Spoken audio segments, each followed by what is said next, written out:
Chapter 121, The selection is finalized. The crowd fell into a long silence. The fight that just happened was too unreal. It went beyond the limits of their understanding of mortal blood warriors. Mortal blood warriors could uproot willow trees and smash rocks. But when they fought, it would be using their flesh and muscles. Occasionally there would be sword chi and fist wind colliding, but that would be the limit. They had never seen a battle between mortal blood warriors reach such a stage. That red sword beam and that dragon tiger phantom image that reflected the setting sun was too shocking. It was unbelievable. But the huge hole in the stone stage set up by the Tao tribal clan proved that it really happened. A 5 feet wide deep hole was surrounded with cracked rocks. These rocks had spiderweb-like cracks. It made it hard to believe this was a battle between mortal blood warriors. Tao Yunxiao had used the forbidden energy of the ancestral artifact, so to achieve such a destructive power was understandable. But how did Yi Yun achieve it? He actually defeated Tao Yunxiao, who used the ancestral artifact's energy, with his bare hands? The people of the Tao tribal clan could not believe it. Even the girls who were secretly supporting Yi Yun had their mouths agape. Their minds blank. Among them, there were some who harassed Yi Yun the previous day. This Yi Yun, who looked like a little brother from next door, actually had such terrifying strength. They felt that they were like a bunch of mice yesterday, harassing a dinosaur. Thankfully the dinosaur didn't go into a rage, or the outcome would have been unthinkable. Manifestation of Yuan Qi. It is indeed manifestation of Yuan Qi. Only by invoking the power of Heaven-Earth Yuan Qi could he have such destructive power. The Tao tribal clan's patriarch looked dejected as he slumped back into his seat. Manifestation of Yuan Qi. How could it be? Actually, there was no need for the patriarch to confirm this because many people could tell that Yi Yun's attack was a manifestation of Yuan Qi. After all, the image of the snarling divine tiger and the soaring purple gold dragon were still imprinted on their eyes. What else could it be but manifestation of Yuan Qi? The people of the Tao tribal clan neither knew about the purple air comes from the east, nor minute subtlety, but for manifestation of Yuan Qi, they knew it very well. There was only one reason, because in the entire Tao tribal clan, only one person among the younger generation was capable of manifesting Yuan Qi, and that was Huya. Huya had reached the middle stage of purple blood and was just a step from reaching the tempered body, dragon pulse state. As such, he could use the manifestation of Yuan Qi. Yesterday, Huya had displayed manifestation of Yuan Qi on stage to great applause. They had been overjoyed over it, and had discussed excitedly over their meals. Huya was the pride of the Tao tribal clan.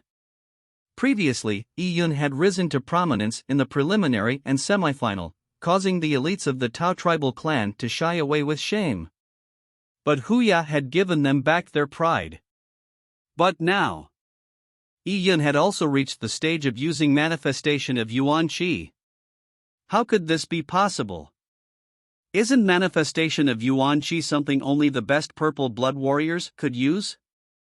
Huya only managed to do so at the mid-stages of the purple blood realm. Yi Yun was at the peak Qi gatherer realm. Yet, he managed to understand it. Ignoring talent, could Yi Yun also be much better than Huya in terms of strength? Someone in the Tao tribal clan said. They could not accept it. Yi Yun's strength can't be greater than Huya. But manifestation of Yuan Qi isn't something a strong person can control. Even some peak purple blood warriors can't control the manifestation of Yuan Qi. This manifestation of Yuan Qi depends on a person's perceptivity. It's a gauge of a warrior's ability to control energy. Besides, if a mortal blood warrior managed to achieve tempered body, dragon pulse, then he would be able to obtain the ability to manifest Yuan Qi before the purple blood realm. A warrior from the Tao tribal clan explained.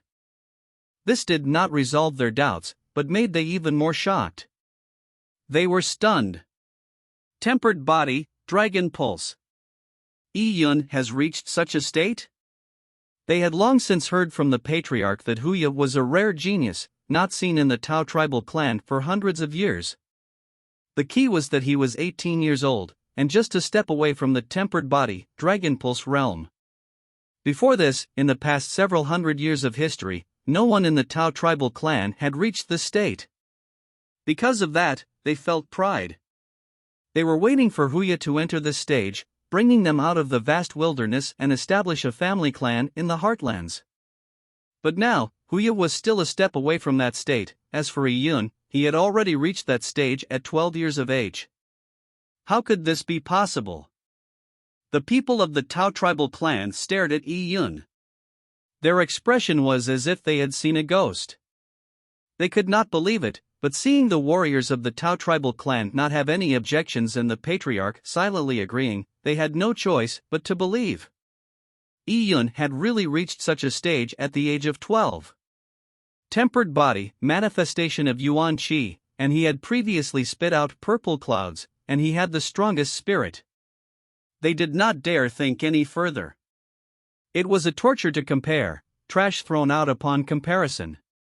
They finally understood why Yun had been graded Mystic rank grade 5, but Huya had been given a gradeless Mystic rank.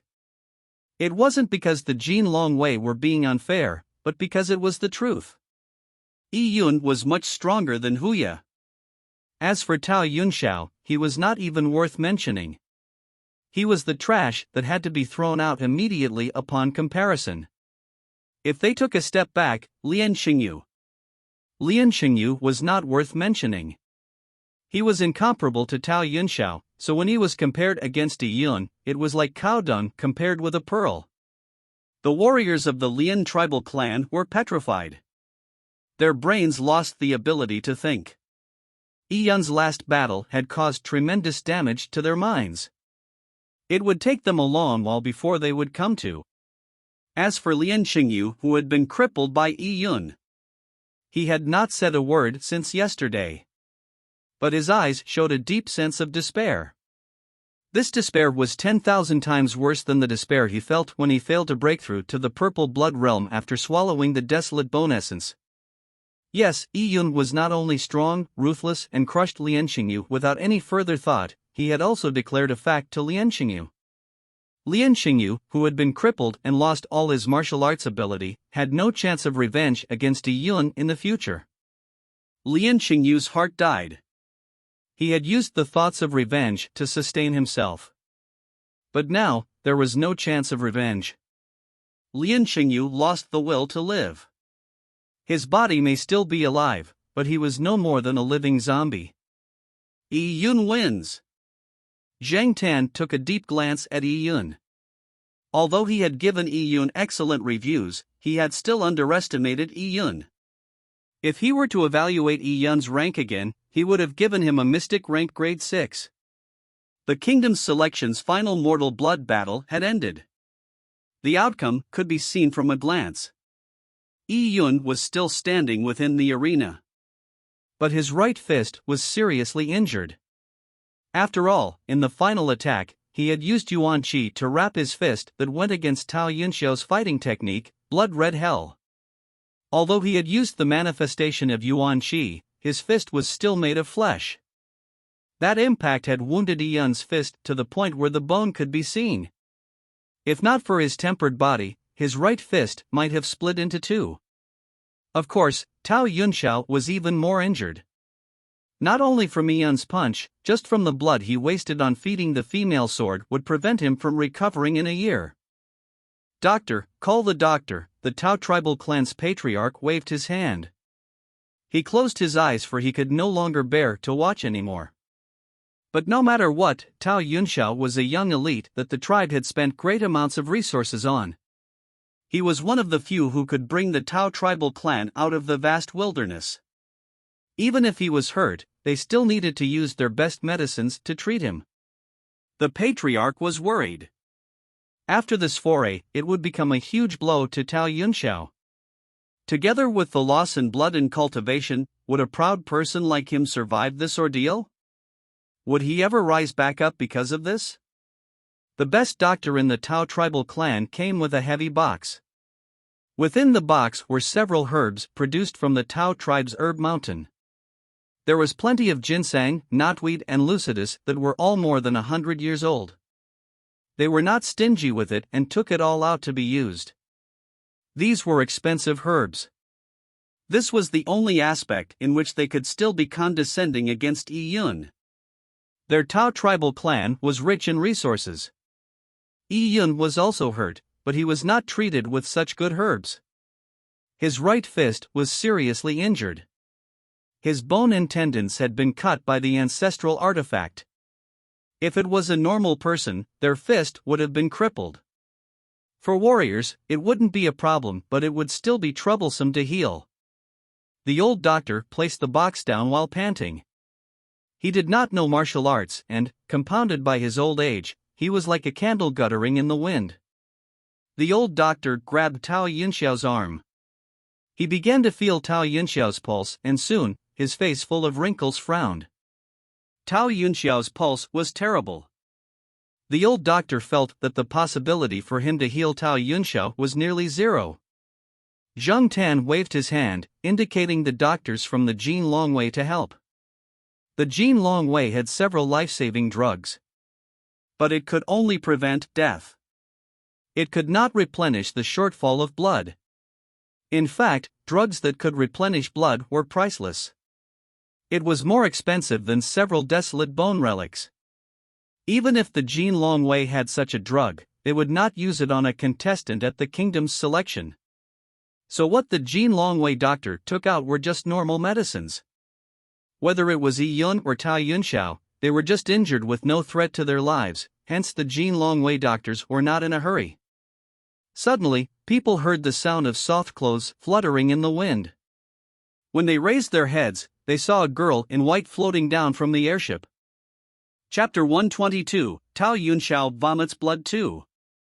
To fall from hundreds of feet high, even a peak chi gatherer warrior would die. A purple blood warrior might not die, but the outcome would be pretty embarrassing. But this girl was walking on air and slowly approaching. It was as if there was an invisible hand gently holding her. This. She can fly. The people of the vast wilderness were shocked. They had seen people ride on eagles into the sky. That was impressive, but today, they actually saw a person fly in the sky with just their flesh and blood? What sort of method was that? It was completely unheard of. The commoners' eyes nearly popped out of their sockets. But for the Tao tribal clan's patriarch and elders, they had a vague idea what realm this was. In this world, when warriors reach a certain level, they are able to fly in the sky. And this realm was beyond their understanding. At least, it was something that was impossible to achieve in the purple blood realm. This girl, she exceeded the purple blood realm? But her age, she's just a teenager. To exceed purple blood as a teenager? How could this be possible? The tribal elders began to stand up one after the other. Although they knew that two wealthy people had come to their Tao tribal clan, they did not know a thing about their identities. Today, they actually saw a teenage girl flying in the air. Heavens, who is this girl? Seeing this mysterious girl, the tribal elders felt an immense pressure. To such a figure, the Tao tribal clan was insignificant. The girl's white dress fluttered in the wind till she landed. Tens of thousands of eyes were concentrated on the girl.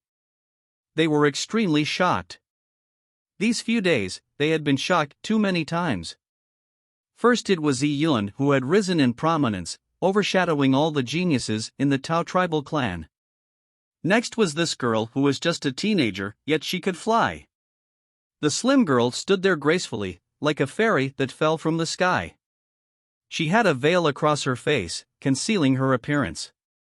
But even so, many could guess that underneath the veil was a stunning beauty. In fact, Lin Xintong usually did not mask herself. But Lin Xintong did not want to reveal her face in front of tens of thousands of people. From the time she descended from the sky to the time she found her feet, she did not take a single look at Yi Yun. It was as if she did not know him. Yi Yun rubbed his nose and wondered why. What was Lin Xintong doing down here? From Yi Yun's impression, an extraordinary girl like Lin Xintong would not wish to show herself in public. Besides, it was just a medium-sized tribe in the Cloud Wilderness, filled with ignorant masses. Such an event was too low a level for her. Apart from Yi Yun, the seriously injured semi-conscious Tao Yunxiao was also looking earnestly towards Lin Xintong. Although he was seriously injured, he had not lost consciousness. The mental blow from Yi Yun had been too great for him, so with his sunken heart, he looked as if he had lost consciousness. But now with Lin Xintong coming down from the airship, Tao Yunxiao suddenly woke up. He stopped coughing out blood, his eyes looked rejuvenated. He could even raise his head, and was even struggling to stand up. Lin Xintong was a goddess Tao Yunxiao had been admiring. The goddess had descended, but his current state was too humiliating in front of her. Tao Yunxiao was still not sure why Lin Xintong had come. He saw her wipe her left wrist's interspatial wristband, taking out a white bottle from within. Lin Xintong did not take a look at Yi Yun, much less Tao Yunxiao. For a toad like him who lusted after her, Lin Xintong had no good feelings for him. She flicked her fingers gently and the white bottle turned in a white flash before entering Zhang Tan's hands. Zhang Tan blankly caught the white bottle, but remained confused. Lin Xintong's lips moved slightly and transmitted some words. Following that, her body began to float as she headed back to the airship in the sky. Under the red setting sky, her white figure made the scene even more beautiful. The people looked in a shocked manner. Was she human? Or was she a fairy? Zhang Tan was still holding the bottle in his hands as if in a daze. He pulled the cap open hesitantly. 2 green elixirs rolled out and the fragrance assailed his nostrils. Zhang Tan swallowed a mouthful of saliva. Damn, it was actually a green elixir. She was indeed worthy as Grandmaster Su Jie's disciple. She was the pearl of the ancient Lin family. She was an extraordinary girl who could one day become the Tai A Divine Kingdom's crown prince's wife. In one shot, she had given out 2 green elixirs. To use such precious elixirs to treat a physical wound was such a waste. After the girl flew back to her airship, the people's attention was now on the white bottle she had left behind. They had already guessed that there was some elixir within it. And the elixir had to be extremely valuable. Just based on the girl's strength and identity, could the things she take out be normal? And Zhang Tan's expression decisively confirmed this point. An elixir that could change the expression of a Jin Longwei's 1,000 households had to be priceless. The Tao tribal clan's elders suddenly turned envious. Without a doubt, the 2 pills Lin Xintong had specially flown down from her airship to give, was for the injured. They did not know why Lin Xintong had done so. But there wasn't time to consider it. There was no doubt about the price of the pill. If 1 out of the 2 pills was given to Tao Yunxiao, then he would be able to recover more quickly from his injuries. Even the blood he had lost would be quickly replenished. As such, the after effects of his injury would be reduced to a minimum. The patriarch and the grand elder was full of anticipation. They did not know how the pills would be distributed, but it seemed like each person was to be given one. Why did the girl in white give them the elixir? Logically, Tao Yunxiao did not know the girl in white, so there was no reason for her to rescue him. Besides, Yi Yun's background was worse. He was just a poor kid from a small tribal clan, so he was less likely to know this extraordinary girl. So, it was less likely the girl in white had specially left the pills for Yi Yun. The reason had to be due to the kind nature of the girl in white. She had seen their nurtured seedling hurt, so she decided to leave the precious medicine for them to recover. It was even possible that in the final battle, Tao Yunxiao may have lost, but in order to win, he had spent his own blood to fight valiantly. This action might have touched the girl in white, resulting in her giving the elixir. The tribal elders came up with many ways of explaining in a short time, but they were not important. The important thing was the elixir was here, Tao Yunxiao was saved. Lying on the ground, Tao Yunxiao gained hope. The fairy descended on this world to save me. It's too good. With this elixir, I would be able to recover quickly. When that happens, I'll work hard at cultivating. In a few months' time, I'll break through to the Purple Blood Realm and defeat that little bastard. I will make that kid pay the price. Tao Yunxiao screamed in his heart. At this time, Zhang Tan was walking over to the arena with the pills in hand. Zhang Tan was still puzzled. What relationship does this kid have with Fairy Lin, for the fairy to favor him so? His hand was just slashed by a sword, although the wound was deep and had hurt his bones and tendons. For a warrior, such a wound could be recovered in a few days with normal medicine. At most, he would miss a few days of training. To use a green elixir is making a mountain out of a molehill. Unless Fairy Lin has something to do with this guy? This is so unlikely. He's just a medicine child from a small tribal clan. Even if he had met Fairy Lin while picking herbs, they wouldn't have much interactions. After all, for a person of stature like Lin Xintong, not only Yi Yun, even Zhang Tan was considered a small fry. If it was not because he had a mission in the Cloud Wilderness, and to hand that letter over to Su Jia, he would never have had any interaction with Lin Xintong. Even he could not get to know her, what more Yi Yun? Regardless, Lin Xintong had given the green elixir to Yi Yun, which proved that Yi Yun was of extraordinary significance to Lin Xintong. If so, I have to treat Yi Yun with greater respect. Zhang Tan began to have foolish thoughts as he neared the arena. Tao Yunxiao was by the corner of the arena, so Zhang Tan had to walk past him to reach the arena. Tao Yunxiao gave an eager look. Zhang Tan walked closer and closer. Tao Yunxiao's eyes looked at the bottle in Zhang Tan's hands without blinking. His breath sped up as he got more excited. He could even smell the fragrance of the medicine. It felt like just smelling it refreshed him, making him feel much better. This sort of medicine would not only replenish his blood deficit, but would make him go a step further. Thinking he had a blessing in disguise, Tao Yunxiao was excited. Heaven still treats me well. That mysterious girl is a blessing from the heavens. I must cherish it well. Since I have met such a goddess, I must grab this opportunity. She may not have saved me because she was fond of me, but out of convenience. But no matter what, I will remember this kindness. In the future, when I've grown in power, I'll be sure to treat her well. Tao Yunxiao had all these thoughts. The depression and pain of having lost to Yi Yun had been swept away. The surrounding tribal elders were also full of anticipation. With 2 pills, it was reasonable to think that each person would get one. But Yi Yun's injury did not need such good medicine.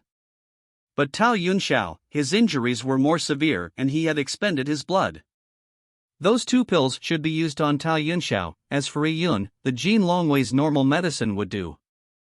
As the elders were thinking this, Zhang Tan was only 5 feet away from Tao Yunxiao and was steadily approaching. 4 feet, 3 feet, 1 feet. Because of his injuries and pain, Tao Yunxiao had a twisted expression. He forced himself into a smile and with great effort, held out his hand while looking at Zhang Tan, hoping to receive the bottle within Zhang Tan's hands. But Zhang Tan arrived at Tao Yunxiao with the bottle in his hand. It was as if he was thinking of something. He did not lower his head one bit, and neither did he slow his pace. He just walked past Tao Yunxiao. Just walked past like that. Walked past like that. Past like that. Like that. Tao Yunxiao's outstretched hand froze in midair. The smile he had squeezed out with difficulty completely solidified. Tao Yunxiao felt his ears roar.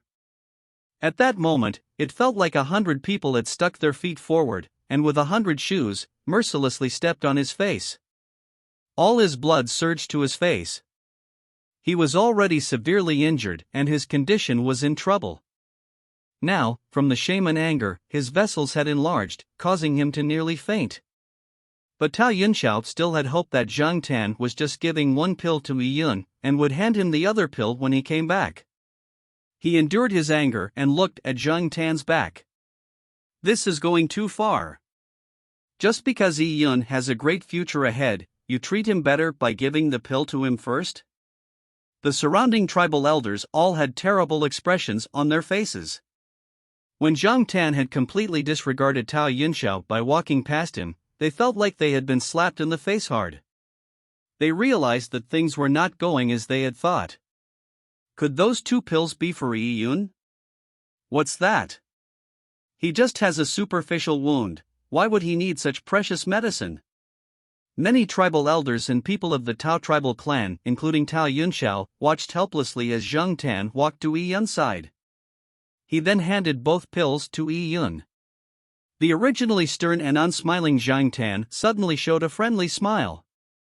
Zhang Tan had a friendly expression never seen before. With an amiable tone, he said to Yi Yun, "Little brothery, these are green elixirs. They are good medicine. Miss Lin ordered that, from these 2 pills, to eat 1 pill and ground the other with water and apply it to your wound. Before tomorrow, your wound will be completely healed. Also, slowly digest the potency of the medicine. It will do good for your cultivation." Zhang Tan's words were like a curse echoing above the arena. The tribal elders all had great hearing, so how could they not hear it? 2 pills, to eat 1 and ground the other with water and apply it to your wound. He had just been cut by a sword on his fist. Such extravagance was absurd. Pwah! Not far from the arena, Tao Yunxiao, whose heart had been weakened by the loss of blood, suddenly vomited out a mouthful of even more blood. His vision went blurry as his brain hummed. With that, he went weak and fell to the ground.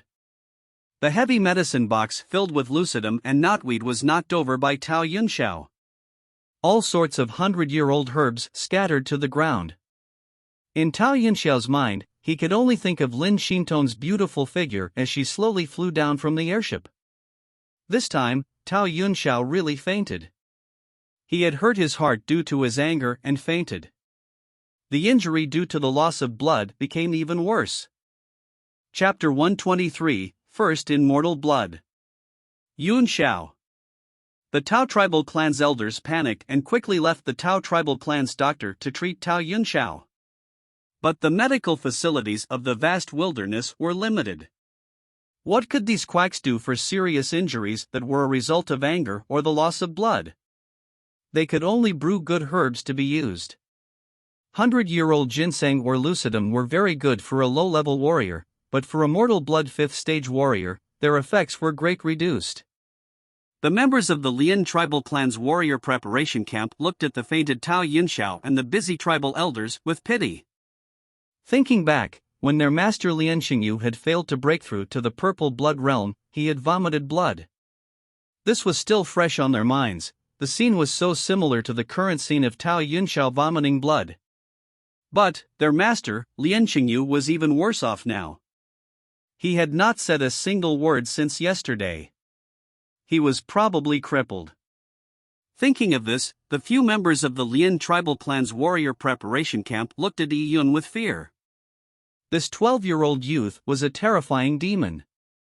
Even if he wasn't strong enough to kill others, he was capable of making them die or go mad from anger without touching them. At this moment, Yi Yun had swallowed 1 green elixir.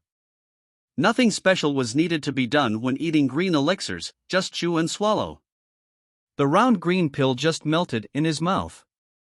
It turned into an emerald green liquid and flowed down into Yi Yun's stomach. Along with it came a strong aroma of herbs that refreshed one's mind. Yi Yun felt the herbal essence spread within his body, opening up his pores. Little brother Yi, quickly shrink your pores or the green elixir's herbal essence will diffuse. This is good stuff, Zhang Tan advised by the side. He had turned envious just by watching. Yi Yun nodded and followed Zhang Tan's instructions. He shrunk his pores and cleared his meridians, letting the green elixir's herbal essence circulate within his body. He felt his meridians refreshed. His right fist was also warm, as if a warm energy was enveloping it. Over time, it turned itchy and Yi Yun knew that his wound was recovering. This green elixir sure is a high-grade medicine. Yi Yun could not help but look up at the airship. He felt grateful towards Lin Xintong because he knew that his injuries could have recovered even without the green elixir. But Lin Xintong had specially given the green elixir to him. Because of this, he remembered it well. Little brother E. After you reach the tempered body, Dragon Pulse state, to break through to the purple blood realm, it will need a lot more energy than others. When this green elixir melts into your body, slowly refine it. Do not be overeager. Use a few months to absorb it slowly, or there might be adverse effects. Zhang Tan's words spoke without any reservations. To Zhang Tan, Yi Yun was no longer a student, but someone worthy as his peer. Be it Yi Yun's future prospects or the value Lin Xintong had for Yi Yun, they all clearly illustrated this point. And in the Tao tribal clan, only Huya was worth a little of Zhang Tan's attention, but just a little. As for people like Tao Yunxiao, Zhang Tan could not even be bothered. Little brother E, tomorrow at an auspicious time, I will confer you the title of Kingdom Knight. Actually, the real conferment ceremony can only done in the Jin Longwei campgrounds, outside the vast wilderness. Tomorrow, I'll just be giving you a Kingdom Knight seal, a conferment notice and the land that will be given to you. Zhang Tan patted Yi Yun on the shoulders. Work hard. By inducing purple air comes from the east and also being valued by Miss Lin, you have a bright future ahead. At that time, this old brother might have to rely on little brother E. Ha ha. With that, Zhang Tan laughed heartily. Just from the way he addressed Yi Yun, he had subtly placed Yi Yun on equal footing. Zhang Tan was a Jin Longwei 1,000 households, and Yi Yun had just passed the kingdom selection, yet they were on equal footing. But it was no wonder. Zhang Tan was a kingdom knight, so was Yi Yun. They were both of the same nobility rank. Not far, the Tao tribal clan's elders saw this and consciously swallowed a mouthful of saliva. Zhang Tan's position demanded the elders bow before him politely. They even had to be humble in their speech, but now Zhang Tan was patting Yi Yun on the shoulder and kept calling him little brothery, and even referred to himself as old brother. This meant that verbally, Zhang Tan had acknowledged Yi Yun as his brother. Zhang Tan's brother would be of similar stature. How could the tribal elders face Yi Yun? These respected elders of the Tao tribal clan all turned dumb. In the past, they could visit a small tribe like the Lian tribal clan with great aplomb, as if they were gods. The patriarch of a small tribal clan had to meet them in person, bow and be courteous. If they stretched out their foot, numerous people would lick it. As for the commoners of a small tribal clan, they did not even qualify to admire them. But now, a nobody like Yi Yun had leapt to the same footing as Zhang Tan. They had to bow when they saw Yi Yun? The thought of needing to bow to a 12-year-old child made these tribal elders feel like that had swallowed a housefly. If we can't afford to offend, can't we hide? The tribal elders made up their minds. In the future, if they saw Yi Yun, they would take another path. It was better to take their lives than to speak humbly before Yi Yun. Up in the airship, Old Man Su was grabbing his beard with a heartache expression. Yes, he was feeling the pinch for his 2 green elixirs. Lin Xintong was speechless as she stood beside Su Jia. It was just 2 green elixirs. Master, you could make a whole furnace worth of green elixirs in the time it takes to have a meal. Although Old Man Su was a desolate heaven master, he was also an accomplished alchemist. Old Man Su retorted, "What? A whole furnace worth of green elixirs? Refining drugs also requires the ingredients. There's also the fire. The fire I use is the special Earth Heartly fire, and I have to use a fire array and several desolate bones energy. Much resources are needed for cultivation, so we have to be thrifty.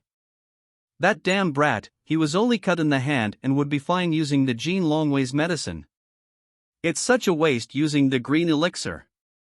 Old Man Su complained.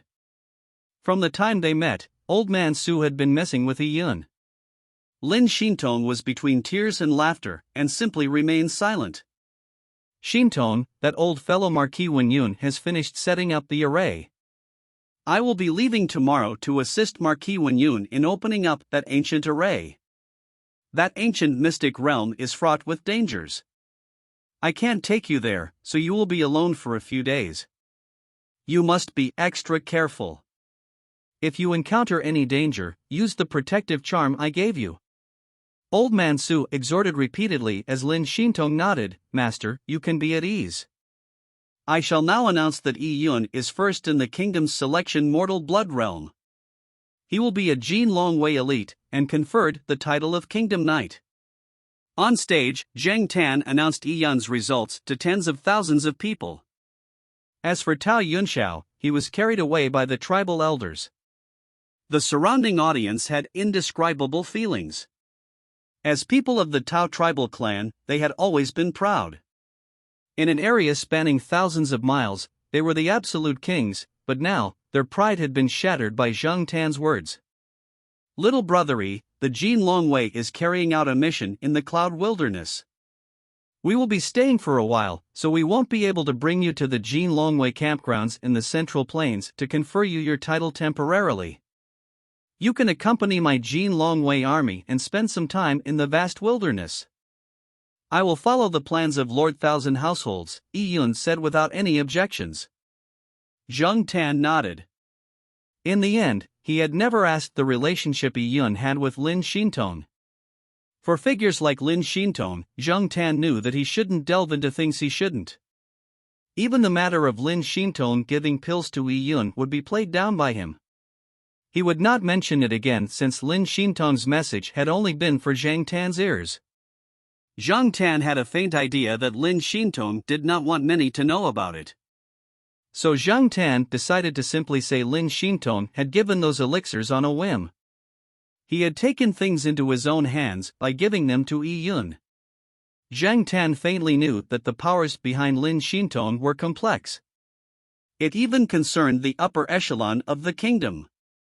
It wasn't something a small fry like him could understand or partake in. Previously there were rumors that Lin Xintong could become a crown princess.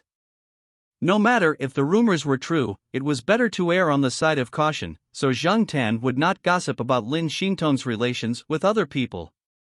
Previously when Zheng Tan gave Yi Yun the green elixir, he had transmitted the part about Lin Xintong directly to Yi Yun. It was also to prevent others from hearing. Chapter 124, Overshadowing Heroic Spirit. The day after the kingdom's selection ended was the day for Yi Yun's conferment ceremony. Zheng Tan found Yi Yun, but the first thing that caught Yi Yun's eyes was not the conferment notice, but an exclusive mount used by the Jin Longwei. And Zheng Tan indicated that this mount was specially prepared for Yi Yun. This mount, it's mine. Yi Yun looked at the 8-meter-tall behemoth with great shock. This was a 2 to 3 story tall super behemoth. Yi Yun never expected this when he entered this world 3 months ago and saw Zhang Yushan with a sword slung on his back, riding on such a behemoth across the vast wilderness. And now, 3 months later, he actually would have such a beast mount of his own. Yes, it's yours. Ha ha. Zheng Tan laughed. If it was any normal candidate, even if they became a Jin Longwei member, it would take them a year or two before they could get their very own near-horned beast. This near-horned beast can travel 3,000 miles a day. Do not think of it as heavy, it can go anywhere, be it mountains or canyons. Also, it has a big advantage. It is this reason that it is the Jin Longwei's standard mount. Can you guess what it is? Zheng Tan stopped to keep Yi Yun guessing. Yi Yun asked with interest, it can carry a lot? It has great stamina? Zheng Tan shook his head, no. This near-horned beast can of course carry a lot and has great stamina. It can run for 3 days straight, covering 10,000 miles without a problem. But this isn't the greatest advantage of the near-horned beast. The greatest advantage is that it eats very little. If a near-horned beast really wants to eat, it can eat a towering tree for its meal. But without food, it can directly absorb Heaven-Earth Yuan Qi as its energy source. As a roaming army, supplies are a big problem. Usually, such a big mount's appetite will need several carts of food. But the near-horned beast can starve for years.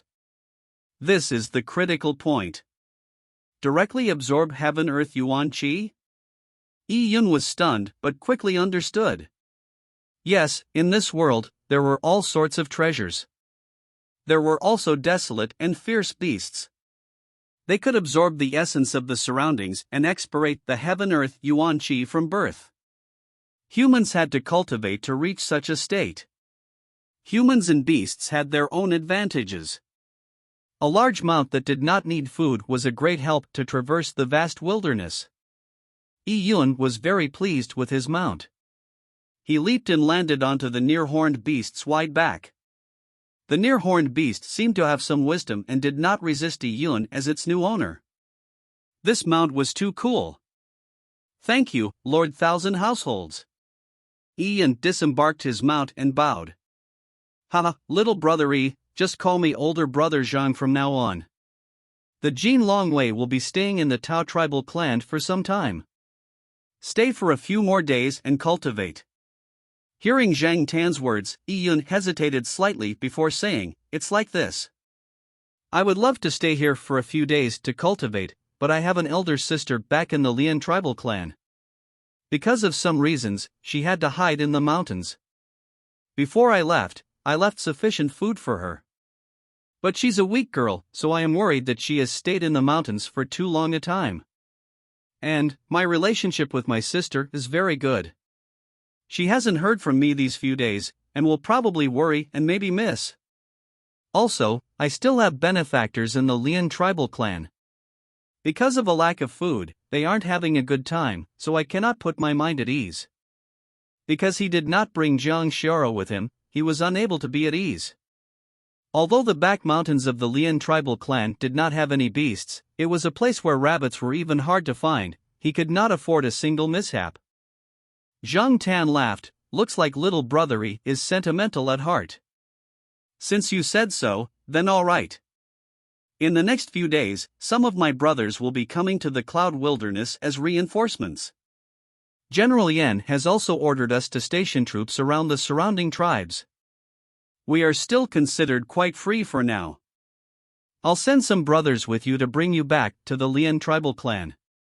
You can then reunite with your sister. I'll also get them to bring some good food for your benefactors.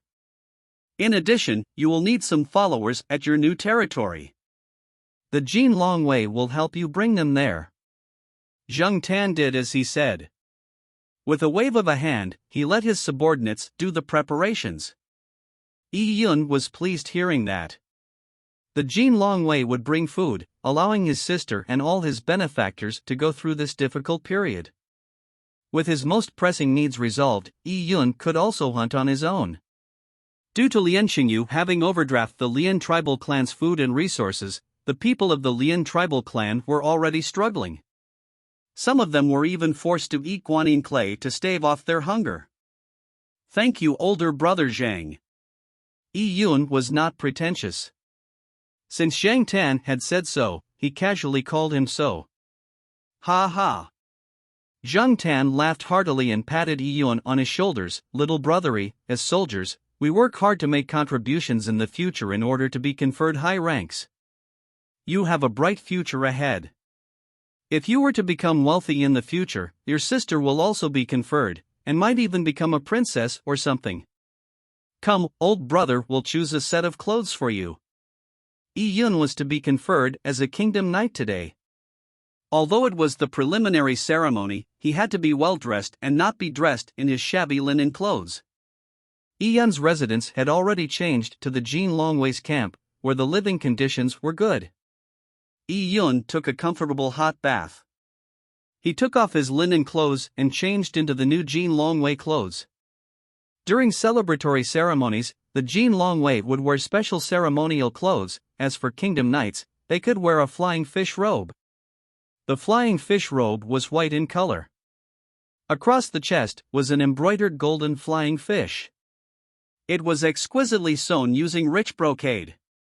The beautiful patterns looked as if they were sewn with gold threads. Yi Yun had always been wearing linen clothes. Even the Lian tribal clan's patriarch wore half-new cotton robes, which was already amazing. Usually, he would not be willing to wear it except during ceremonies. As for the silk brocade, it was a legendary item because it was only obtained from the Central Plains. Not only the Lian tribal clan, even the Tao tribal clan's patriarch had never seen such clothes. He wore a flying fish robe and around his waist was a unicorn band, and he was wearing moccasins on his feet. These items, especially the flying fish robe and unicorn band, could only be worn by nobles. Even the richest tycoons were not entitled to wear them. This was a symbol of nobility. Just from the gear, Yi Yun could tell the extraordinary status of the Jin Longwei and the privilege enjoyed by the nobles. Even the lowest-ranked kingdom knight's clothes, if sold, could be enough for a person to spend for the rest of his life. After putting on his clothes, Yi Yun hung a Yanqi saber by his waist. This was the standard saber of the Jin Longwei. The scabbard was gilded with gold. As a unique mark of a kingdom knight, there was an oval piece of jade socketed in the middle of Yi Yun's scabbard. This Yanqi saber was mainly used for ceremonies or rituals. Of course, using it to kill wasn't perfunctory. This Yanqi saber was not more than 3 feet long. It was 2 inches wide and did not weigh more than 100 pounds. Pulling the saber out of the sheath, the blade was cold and shiny. It could slice through metal like mud. This saber was extremely valuable. With it hanging by his side, it added to his heroic spirit. After having put on his entire outfit, he looked into the mirror and was stunned. He couldn't even believe that the youth in the mirror was himself. Having come into this alternate world, he had always been wearing tattered linen clothes. How could he have tried brocade clothes? As the saying goes, clothes make the man. Yi Yun in his white flying fish robe looked bright and valiant. Due to the several months of training, Yi Yun's body had grown better and better. With the purple crystal's energy transforming his muscles, Yi Yun now had smooth and sleek skin, like a piece of jade. Soft lines featured his handsome face, but his eyebrows contained verve, making him still look masculine. Although Yi Yun was still short, his body was fit. His legs were long and slender, making him a perfect embodiment of the flying fish robe. Yi Yun was like a precious sword that had been unsheathed. Its blades being shining in all directions with a force to be reckoned. When Yi Yun walked out of the bathroom's locker room, Zhang Tan's eyes lit up upon seeing him. His subordinates all stared at Yi Yun, trying to distinguish if this was Yi Yun or some extraordinary son from a large family clan in the capital. "Ha, you suit this flying fish robe perfectly. I must say, little brothery, with your looks, in another 3 or 5 years, when you become dashing, I wonder how many girls will get intro trouble because of you." Zhang Tan joked without shame. Actually, Zhang Tan was not a serious person nor inflexible. A typical military man amidst a testosterone-filled environment was seldom serious or prim. It was common to brag and goof off, being outspoken and tell S**X jokes one after another. But Zhang Tan would only be outspoken among people of similar stature, or with brothers whom he had gone through life and death with. In front of his subordinates and commoners, he would appear cold and heartless. As an old-timer in the army, in front of the recruits, he as an instructor had to maintain the dignity of the Jin Longwei. Yi Yun shyly scratched his head. He was very satisfied with the effects of wearing the flying fish robe. "Let's go, time to confer you as a kingdom knight." With that, Zhang Tan brought Yi Yun out. Yi Yun rode on his near-horned beast. This beast sauntered through the streets of the Tao tribal clan city. The entire Tao tribal clan was bustling because Yi Yun's conferment ceremony was being held in the celebration square of the Tao tribal clan. The Tao tribal clan meticulously made the arrangements. Because besides Yi Yun's conferment as a kingdom knight, Hu Yu was also to be officially inducted as a Jin Longwei member. Of course, Yi Yun was the absolute star of the show today. When Yi Yun rode on the near-horned beast and appeared near the Tao tribal clan celebration square, many people looked at Yi Yun. Seeing Yi Yun in his brocade flying fish robe, with his Yanqi saber by his waist, many people of the Tao tribal clan became dumbfounded. Chapter 125, Kingdom Knight Conferment. The young man riding on that behemoth, is he Yi Yun from the Lian tribal clan? The people of the Tao tribal clan were shocked upon seeing Yi Yun. They had seen him more than once at the selection. But today, they were not sure. Although his facial features and shape were right, the difference in disposition was too great. To ride on a near-horned beast was already very impressive to the people of the vast wilderness. With his splendor and the pretty flying fish robe, these two qualities made it even more shocking. It's like driving a top-end luxury car in a poor mountain village. In addition, Yi Yun had an overpowering heroic spirit, and his aura stood out from the crowd. Hence, this shock was played to its limits. It was like he was a dragon or phoenix amongst the people. The people of the Tao tribal clan wore similar linen clothes like the people of the Lian tribal clan. Seeing Yi Yun in his majestic attire, they felt ashamed. The youth of the Tao tribal clan who were jealous of Yi Yun could no longer feel so because the gap between them was now too great. Their strength was inferior, their talent was inferior, they were older and their looks and dispositions were inferior. What was there to be jealous about? They were on completely different levels. The people quickly gave way as Yi Yun went through on the behemoth, many of them looking at Yi Yun with awe. This was the reverence given to outstanding people. A person's aura was extremely important. People would know from a glance that a person with an aura was extraordinary. Yi Yun was just like that. Many teenage girls of the Tao tribal clan blushed upon seeing Yi Yun, with sparkles in their eyes. The teenage girls of the vast wilderness had no resistance to a strong, cool and handsome youth that had a bright future ahead of him. They were willing to be indentured as his slaves. In fact, to be indentured as a slave of a kingdom knight was not a humiliation to them. In fact, it was an excellent thing. Some of the girls who were 20 years old hated that they were born a few years earlier. They felt that they had no chance to follow Yi Yun, but there were still some girls who did not give up hope. They still stared at Yi Yun with unblinking eyes, as if they wanted to swallow Yi Yun down their stomachs. Yi Yun rode on the behemoth for 15 minutes, passing a 10-mile-long street before reaching the festival square. The conferment ceremony at the Tao tribal clan was done with great fanfare. For the ceremony, the Tao tribal clan especially slaughtered a cow, 2 goats, 3 pigs, 5 hunting dogs and 10 chickens. These were the 5 livestocks. Special care was made because these animals were known as the 5 animals and were an important part of the ritual ceremony. Even for the Tao tribal clan, it was an expensive affair to slaughter so many animals for the sacrifice. The Tao tribal clan's shamans and witches were all on the line, praying at the altar. This ritual was mostly for Huya. In addition, the mortal blood warriors like Tao Yunxiao, the elites nurtured by the Tao tribal clan and some heirs to the small tribes had all passed the kingdom's selection, and were to be inducted as Jin Longwei members. As for the maimed and mentally unsound Lian Qingyu, he could not appear here. He had lost his qualification in his final battle. Because of Huya and company, the Tao tribal clan did their very best. It was in a way a ceremony for the Tao tribal clan to bid farewell to the vast wilderness, and their first step into the Central Plains. Hence, they were not careless with the ceremony.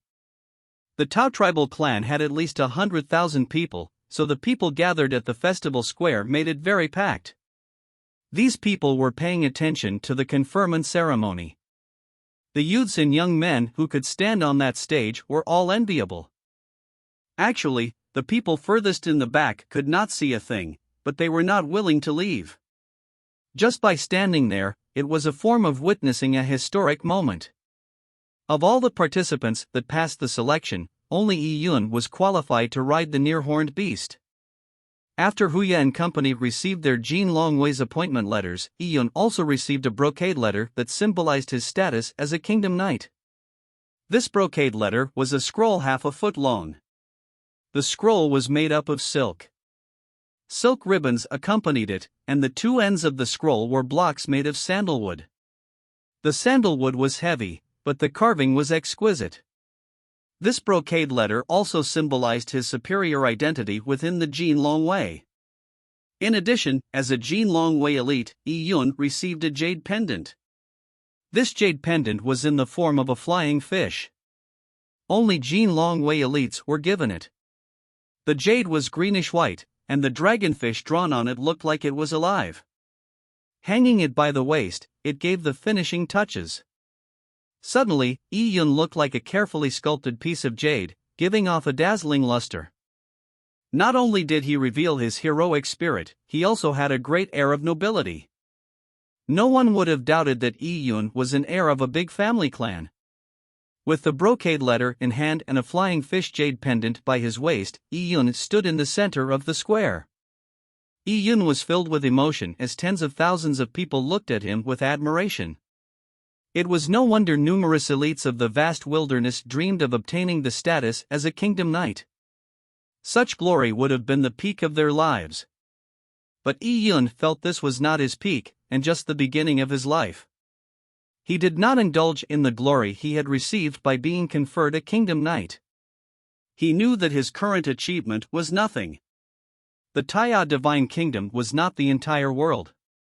And even in the Taiya Divine Kingdom, he was just the lowest rank among nobles. There were great things waiting in this world. He wanted to explore, to climb, and to conquer. The ceremony lasted for 6 hours. Yi Yun received his brocade letter under the envious eyes of the Tao tribal clanspeople before returning to the Jin Longwei camp. The same night as the conferment ceremony, Old Man Su was packing his luggage. He was preparing to leave the Tao tribal clan. Yi Yun got wind of the news and felt that he had to bid that old man farewell. After learning Old Man Su's residence from Zhongtan, Yi Yun knocked on the door politely. This elegant but small courtyard and the high tower behind the yard was a restricted area of the Tao tribal clan. Without the permission of the Jin Longwei, no one was to disturb Su Jia and Lin Xintong. "Come in." Old Man Su's lazy voice came from the other side. Yi Yun opened the door and saw Old Man Su and Lin Xintong sitting in the small courtyard. Seeing Yi Yun, Old Man Su was slightly stunned. Currently, under the bright moonlight, Yi Yun was wearing his flying fish robe, with the flying fish jade pendant by his side, giving off a princely look. Old Man Su did not watch Yi Yun's kingdom night conferment ceremony, but he never thought that wearing the flying fish robe would have such an effect on Yi Yun. Lin Xintong was also surprised, her beautiful eyes showing a slight hint of amazement. Lin Xintong had seen many young masters and young elites. They were all elegant and handsome, worthy of being called princely young masters. But these young masters lacked the natural flair Yi Yun had. They were not polished from the natural elements. Artificial hills may be pretty, but they were not as pretty as the naturally formed mountains. "Kiki, you rotten rascal, to think you look all dressed up in that set of clothes."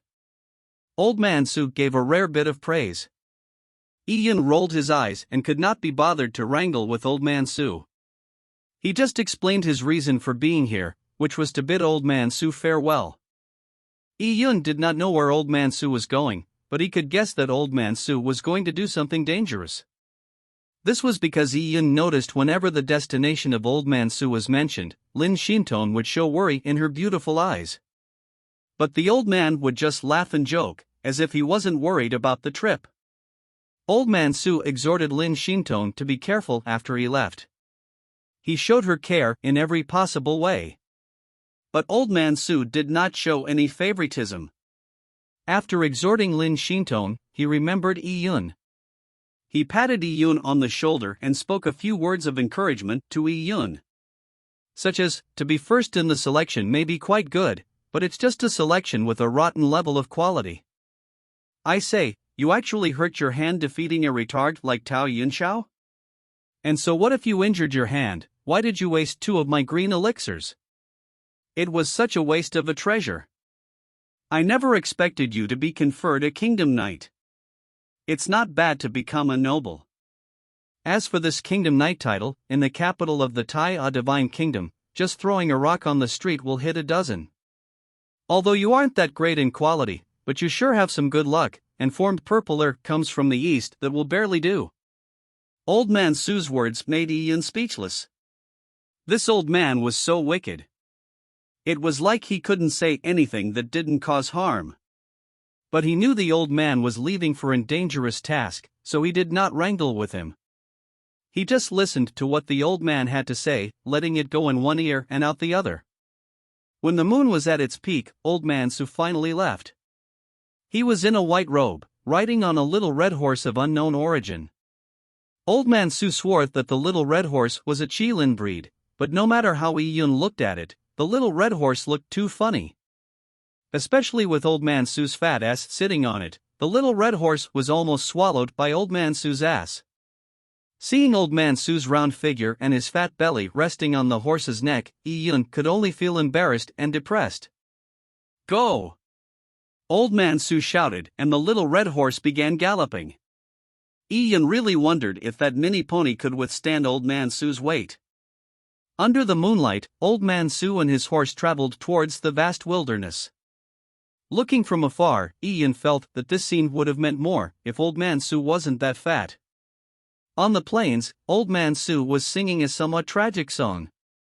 The sky is filled with dried yellow grass, with a horse I travel afar. The winds of meals attack the world, only to enter a dragon's nest or God's realm. Heaven smiles with smoke arising, the lands confer me as king. As Old Man Su sang his heroic song, he carried the 10 baked chicken Yun had given him, embarking on his long journey. Behind, Yun turned speechless again upon hearing it. Where the hell did he plagiarize that song from? It didn't even have the slightest rhythm. Chapter 126, With a Beauty as Companion. With Old Man Su gone, Yun and Lin Xintong were left standing in the wilderness. Under the moon, Lin Xintong was wearing a white dress like a fairy. Yun wore a flying fish robe and had an excellent disposition. In the wilderness stood a man and woman, both divine-looking. Lin Xintong was a quiet person, and Yun usually didn't say much, so the atmosphere turned silent. Old Man Su, Old Man Su has left. Miss Lin, what plans do you have in the next few days? Yun was first to break the silence. Hearing how Yun addressed Su Jia, Lin Xintong laughed and looked radiant. Nothing much. Master told me not to go far, so I'll just be hanging around here. In the deep parts of the cloud wilderness, there are some ancient desolate beasts that I cannot beat. I see. Yun thought of something and said, tomorrow, I will be returning to the Lian tribal clan. Miss Lin, if you really have nothing. Yun was still thinking over it. To train every night with Lin Xintong would give him great benefits. All right, Lin Xintong concisely answered. This surprised Yun as he thought she wouldn't agree, but she agreed immediately. He had not even finished what he had to say. You will go with me to the Lian tribal clan? Yun confirmed with Lin Xintong. I do have such a plan. I also have something I need to check, said Lin Xintong. All right. Yun was overjoyed. With Lin Xintong, it was obvious how fast his strength would improve. He had originally thought he would be taking a trip back to see his sister, and might need to take a break from cultivating. But now, he had none of those concerns. The next day at noon, 5 Longwei warriors prepared grain, meat, vegetables and clothes in preparation to disembark for the Lian tribal clan. These people were to send Yun home.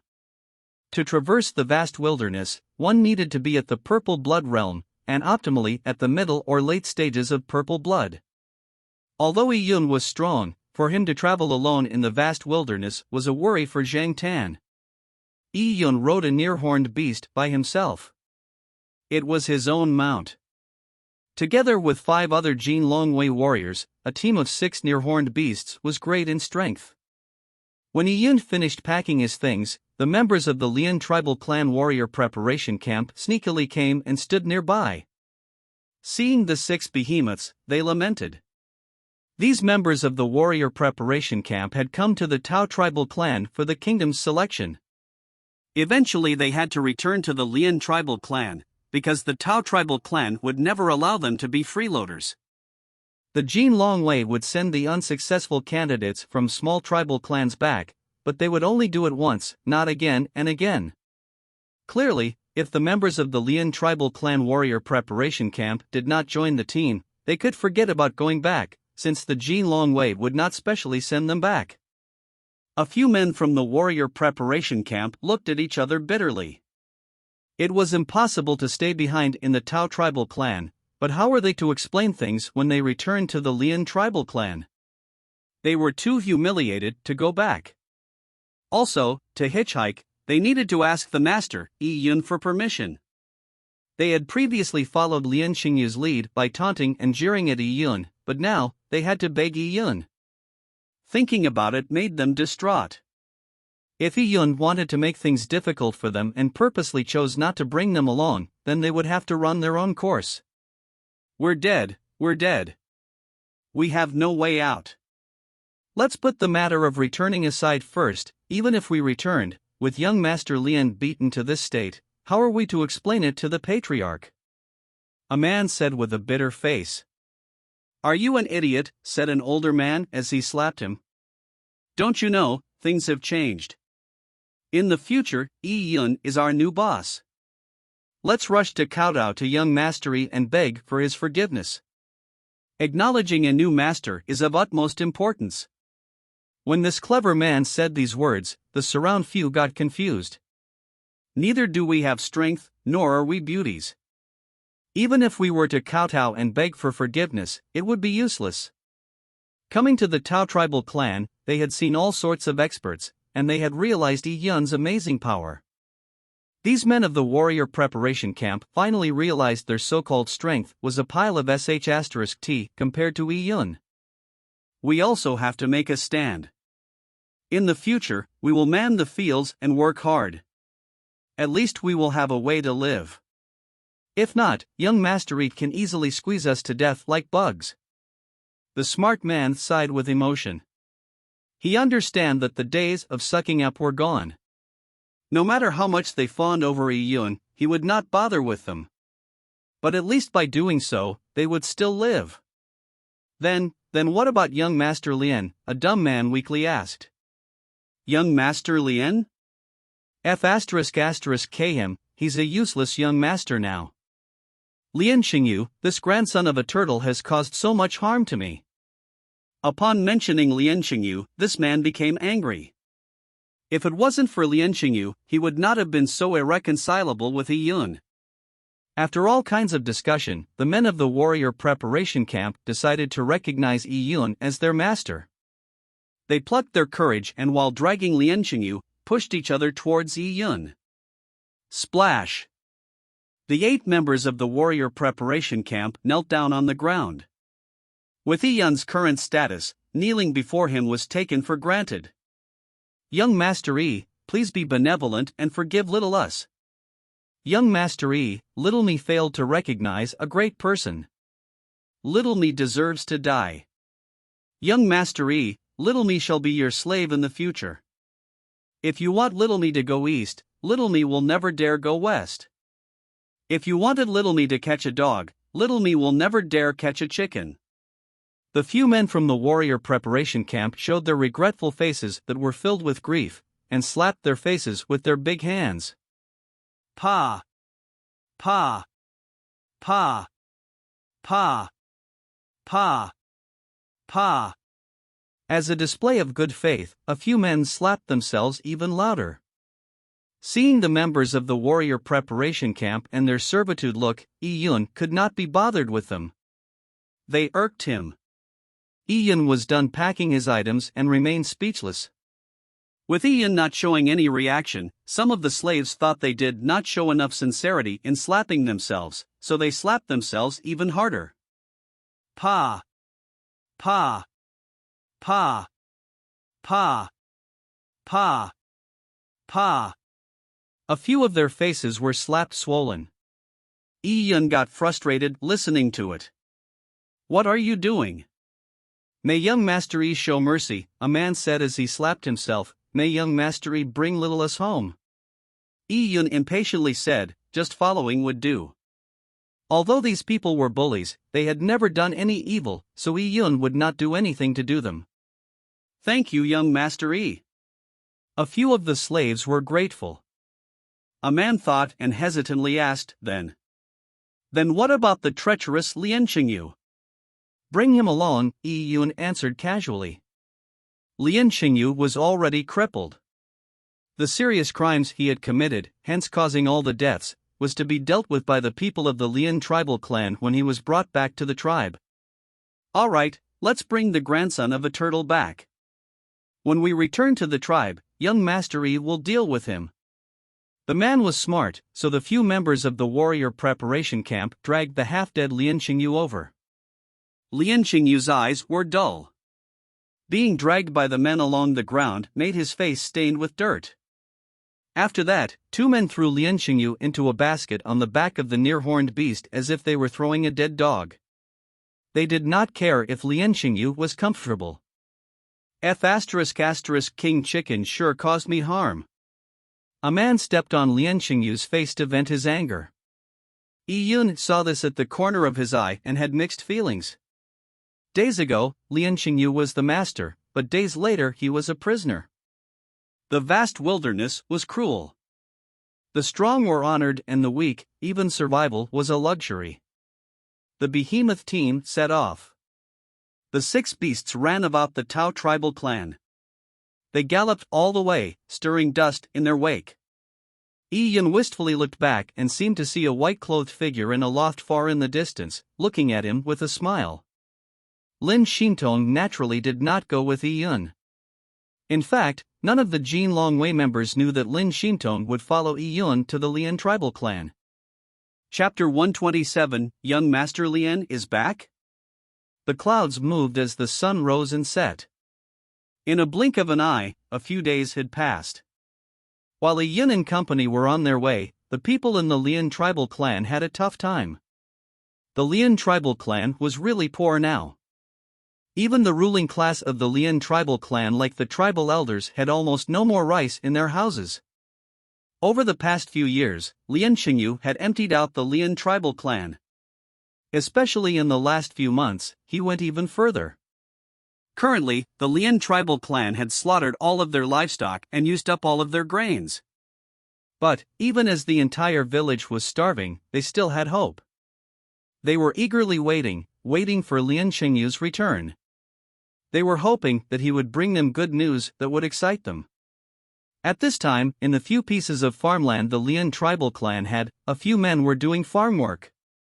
Without the cattle, farm work became extra hard. And beneath the trees, women were making arrows. These days, the arrows and armors produced by the Lien tribal clan would only be bought by the Tao tribal clan. And the Tao tribal clan was not that close to the Lien tribal clan, so if the Tao tribal clan did not come to collect it, they had no way of taking the initiative to exchange their products for food. It was late in the morning, when the people of the Lien tribal clan were preparing to eat breakfast. As they were already hungry, eating a bowl of rice porridge with rice grains that could be counted with the fingers was insufficient. Now, the members of the warrior preparation camp were not given preferential treatment. They only ate 2 meals a day like the commoners. A few members of the warrior preparation camp that stood guard in the mountains came down to eat. A new shift went up the mountain to replace them. Why were they standing guard on the mountain? The main reason was because the Lien tribal clan's elders estimated that the results of the kingdom's selection would arrive one of these days. So every day in the morning, the elders would send men to the mountain pass to watch. They wanted to see when the tribe's hope, Lien Xingyu, would bring back their tribe's warriors. That he would now be an official member of the Jin Longwei, having a triumphant homecoming. Under extreme hardship, they needed news to excite the hearts of people. They had been waiting for days, but not a single shadow appeared from the vast wilderness. Today, just as the members of the warrior preparation camp changed shifts, Zhang Dali was suddenly surprised. His eyes looked into the distance. You guys look, what's that? Zhang Dali pointed into the distance. People started looking and what they saw was amazing. In the distant horizon, a dust cloud had been swept up. Seeing closely, they could see huge behemoths running amongst those dust clouds. They had seen these beasts before. They were the Jin Longwei mounts. Young Master Lien, could it be that young Master Lien is back? A man said uncertainly. It has to be. Looking at the direction those beasts are heading, they are coming right at our Lian tribal clan. It can't be wrong. Zhang Dali slapped his thighs. His face was filled with excitement. Back when Lian Qingyu led the elite members of the Lian tribal clan away, they sat on such behemoths. It was the Jin Longwei who had sent someone to bring them. Now seeing those beasts, it was highly likely young Master Lian was back. And looking at the scale, it was much greater than back then. There were at least 6 behemoths. How could there be so many? A man said puzzledly. When they left, there was only 1 behemoth, yet they returned with 6 behemoths? Why was there such a difference? Zhang Dali thought about it and realized the reason. He proudly said, "How is this difficult to understand?" Originally, young Master Lian was an ordinary candidate, so there was no special treatment. But now, young Master Lian must have shined in the kingdom's selection and has become an official member of the Jin Longwei. He is now greatly appreciated, so young Master Lian is coming back with a greater scale. How can we compare young Master Lian with others? Zhang Dali said this and made the others understand. Brother Zhang is the clever one. He understood it immediately. That's for sure. Brother Zhang can write and is different from us brutes.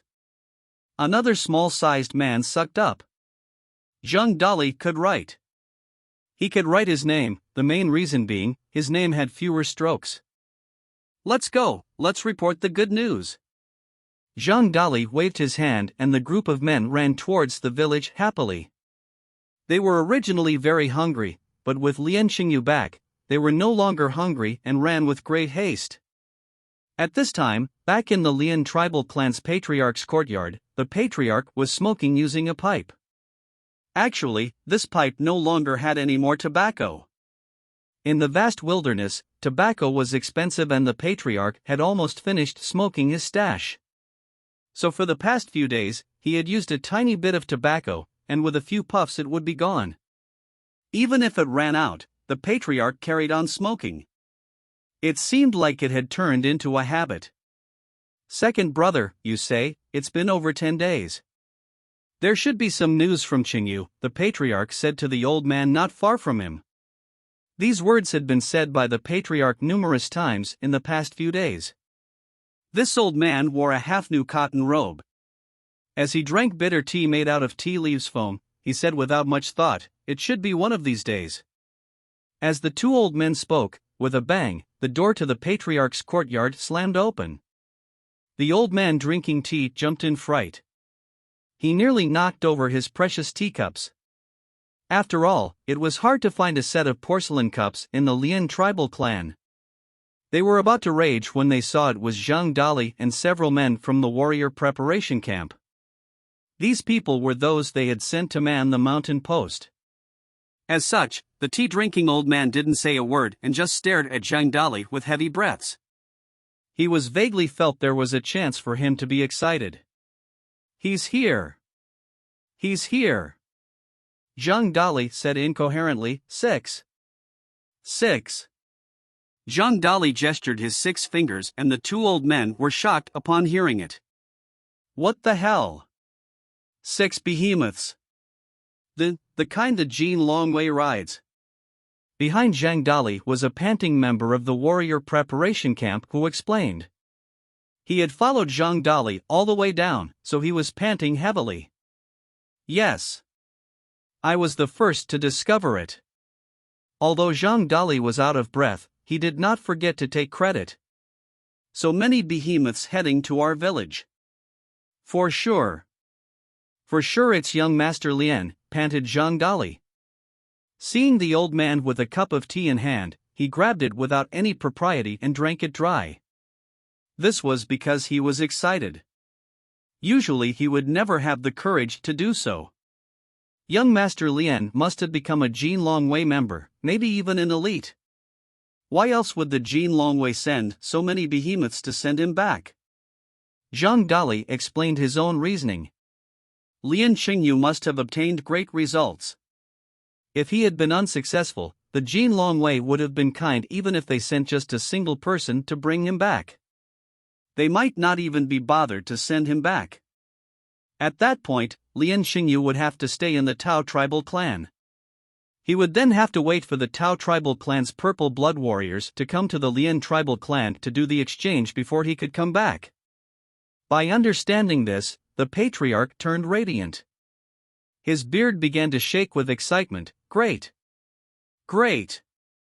We have finally endured through it. Chengyu has delivered, Chengyu has delivered. The old man with the teacup was too happy. He began coughing after laughing, and nearly died from excitement.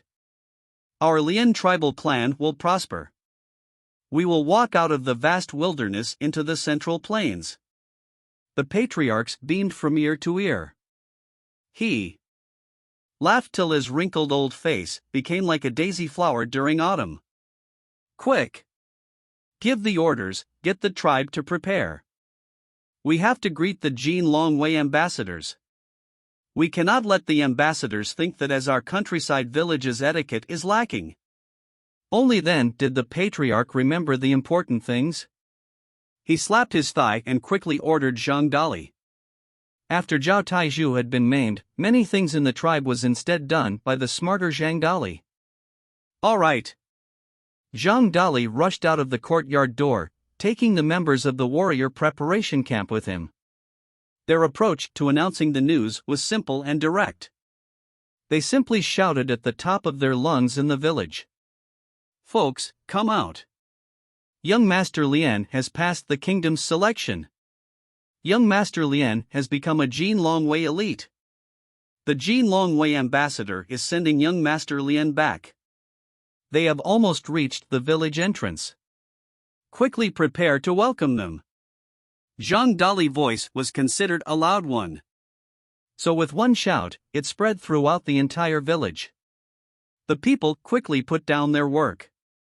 Those who were eating stopped and those who were preparing food stopped. They all walked out their doors, looking at Zhang Dali. The young master is really back?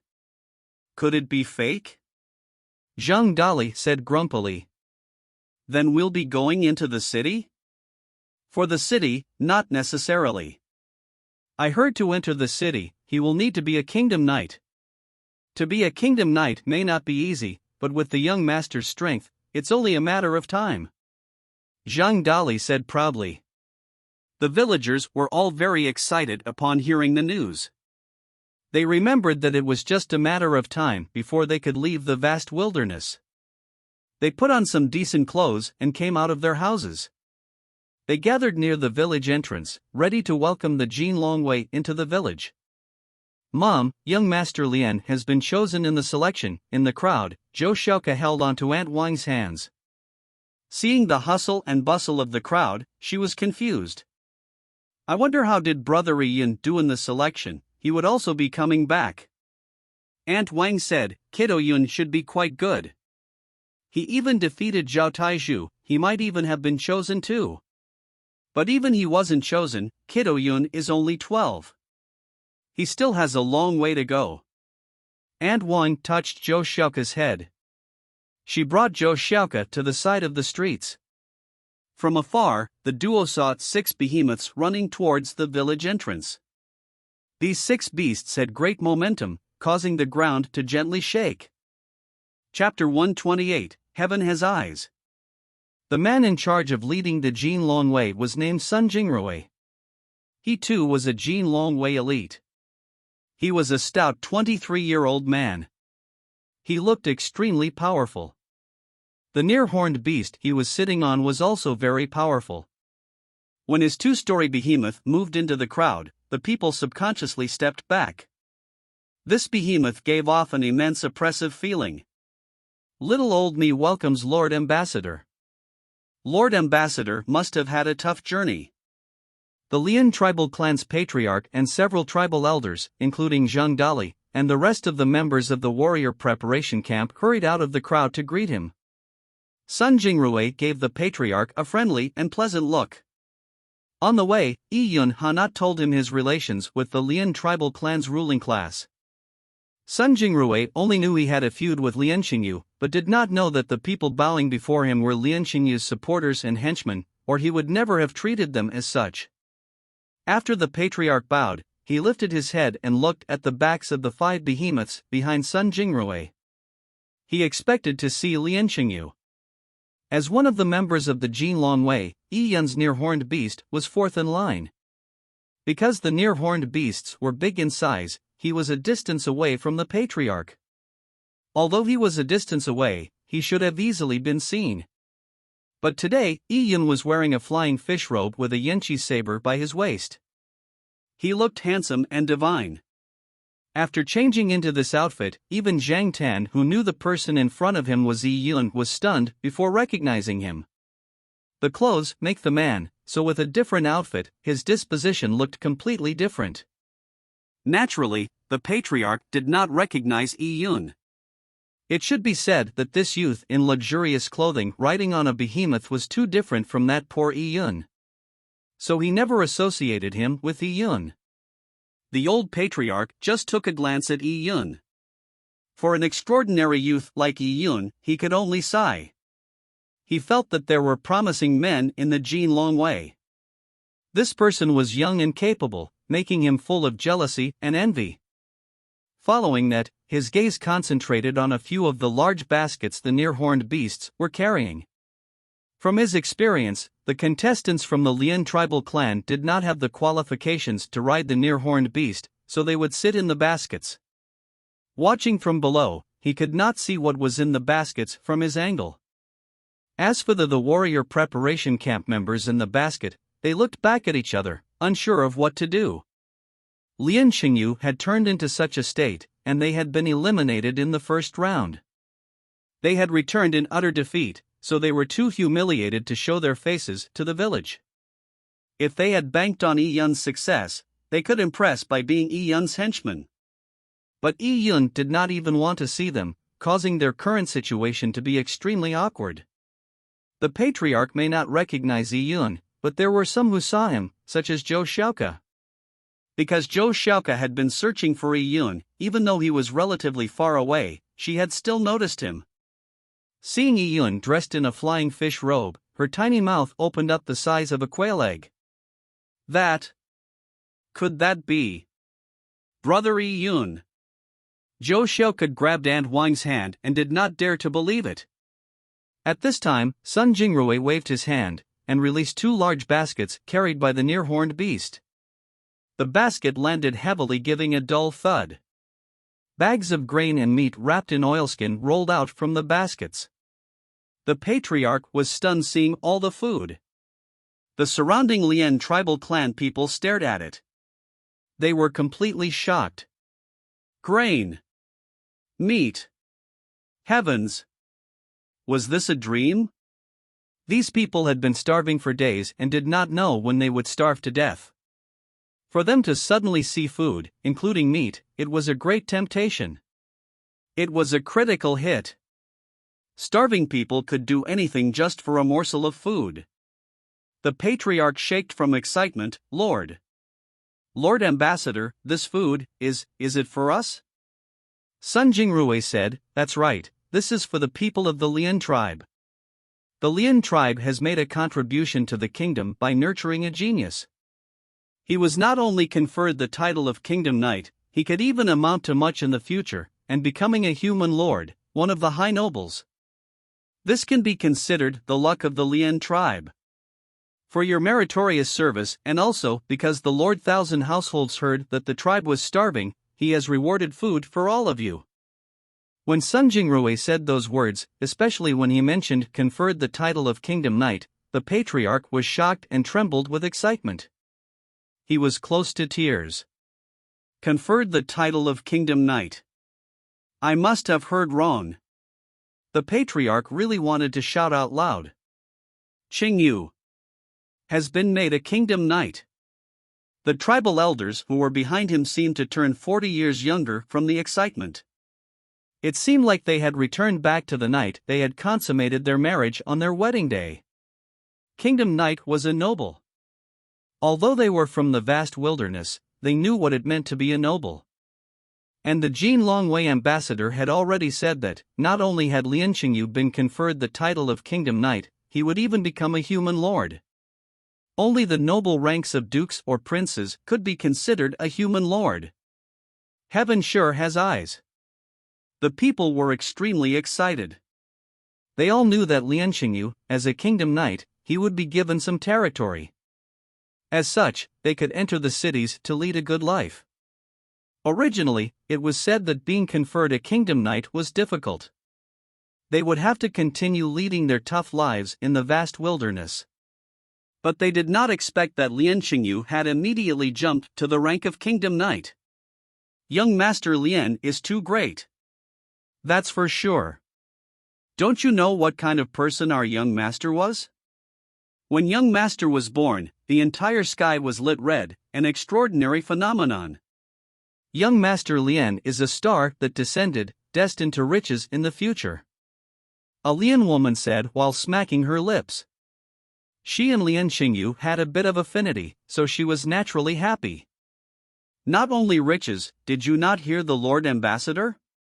Young Master Lian will be made a high noble. Young Master Lian became a purple blood warrior at 17 years of age. One cannot fathom what realm he will reach in the future. The Lian family is going to be so rich. Last night I dreamed that their floor was filled with golden rice. This morning when I woke up, I saw a nest full of magpies. They flew to the Lian's courtyard door and kept chirping. I say, it must have been a celebratory event. This is a great event that honors the ancestors. We too have benefited from association. Again, some women began chattering. Lian Qingyu's becoming of a Kingdom Knight made many girls hopeful.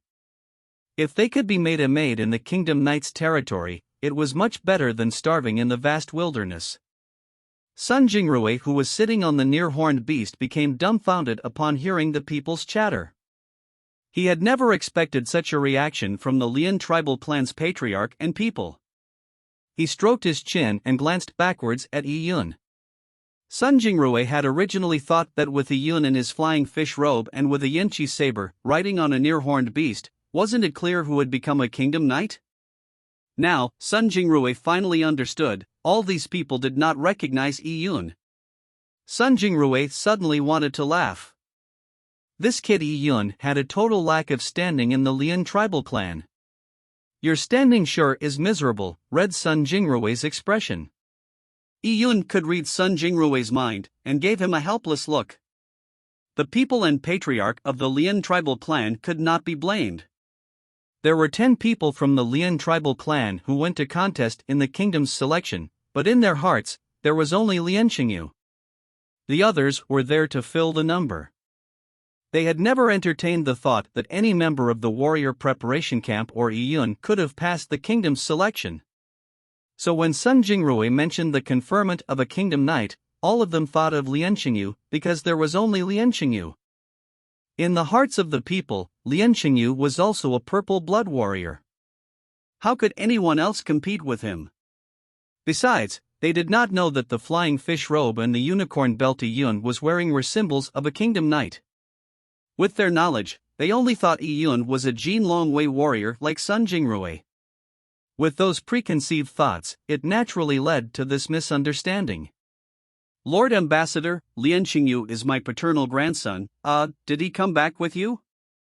At this moment, the patriarch's face was flushed with excitement, as if he had drank a jar of wine. Sun Jingrui looked oddly at the old man and nodded. He's back.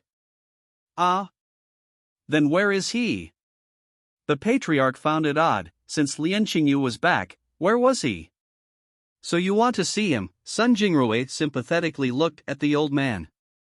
Of course, the patriarch felt something amiss. But soon, he quickly thought of a reason to explain the situation. He said, Lord Ambassador, is Qingyu still doing isolated training? It must be, as a Kingdom Knight, obtaining the kingdom's salary, resources, he has to work hard for the kingdom.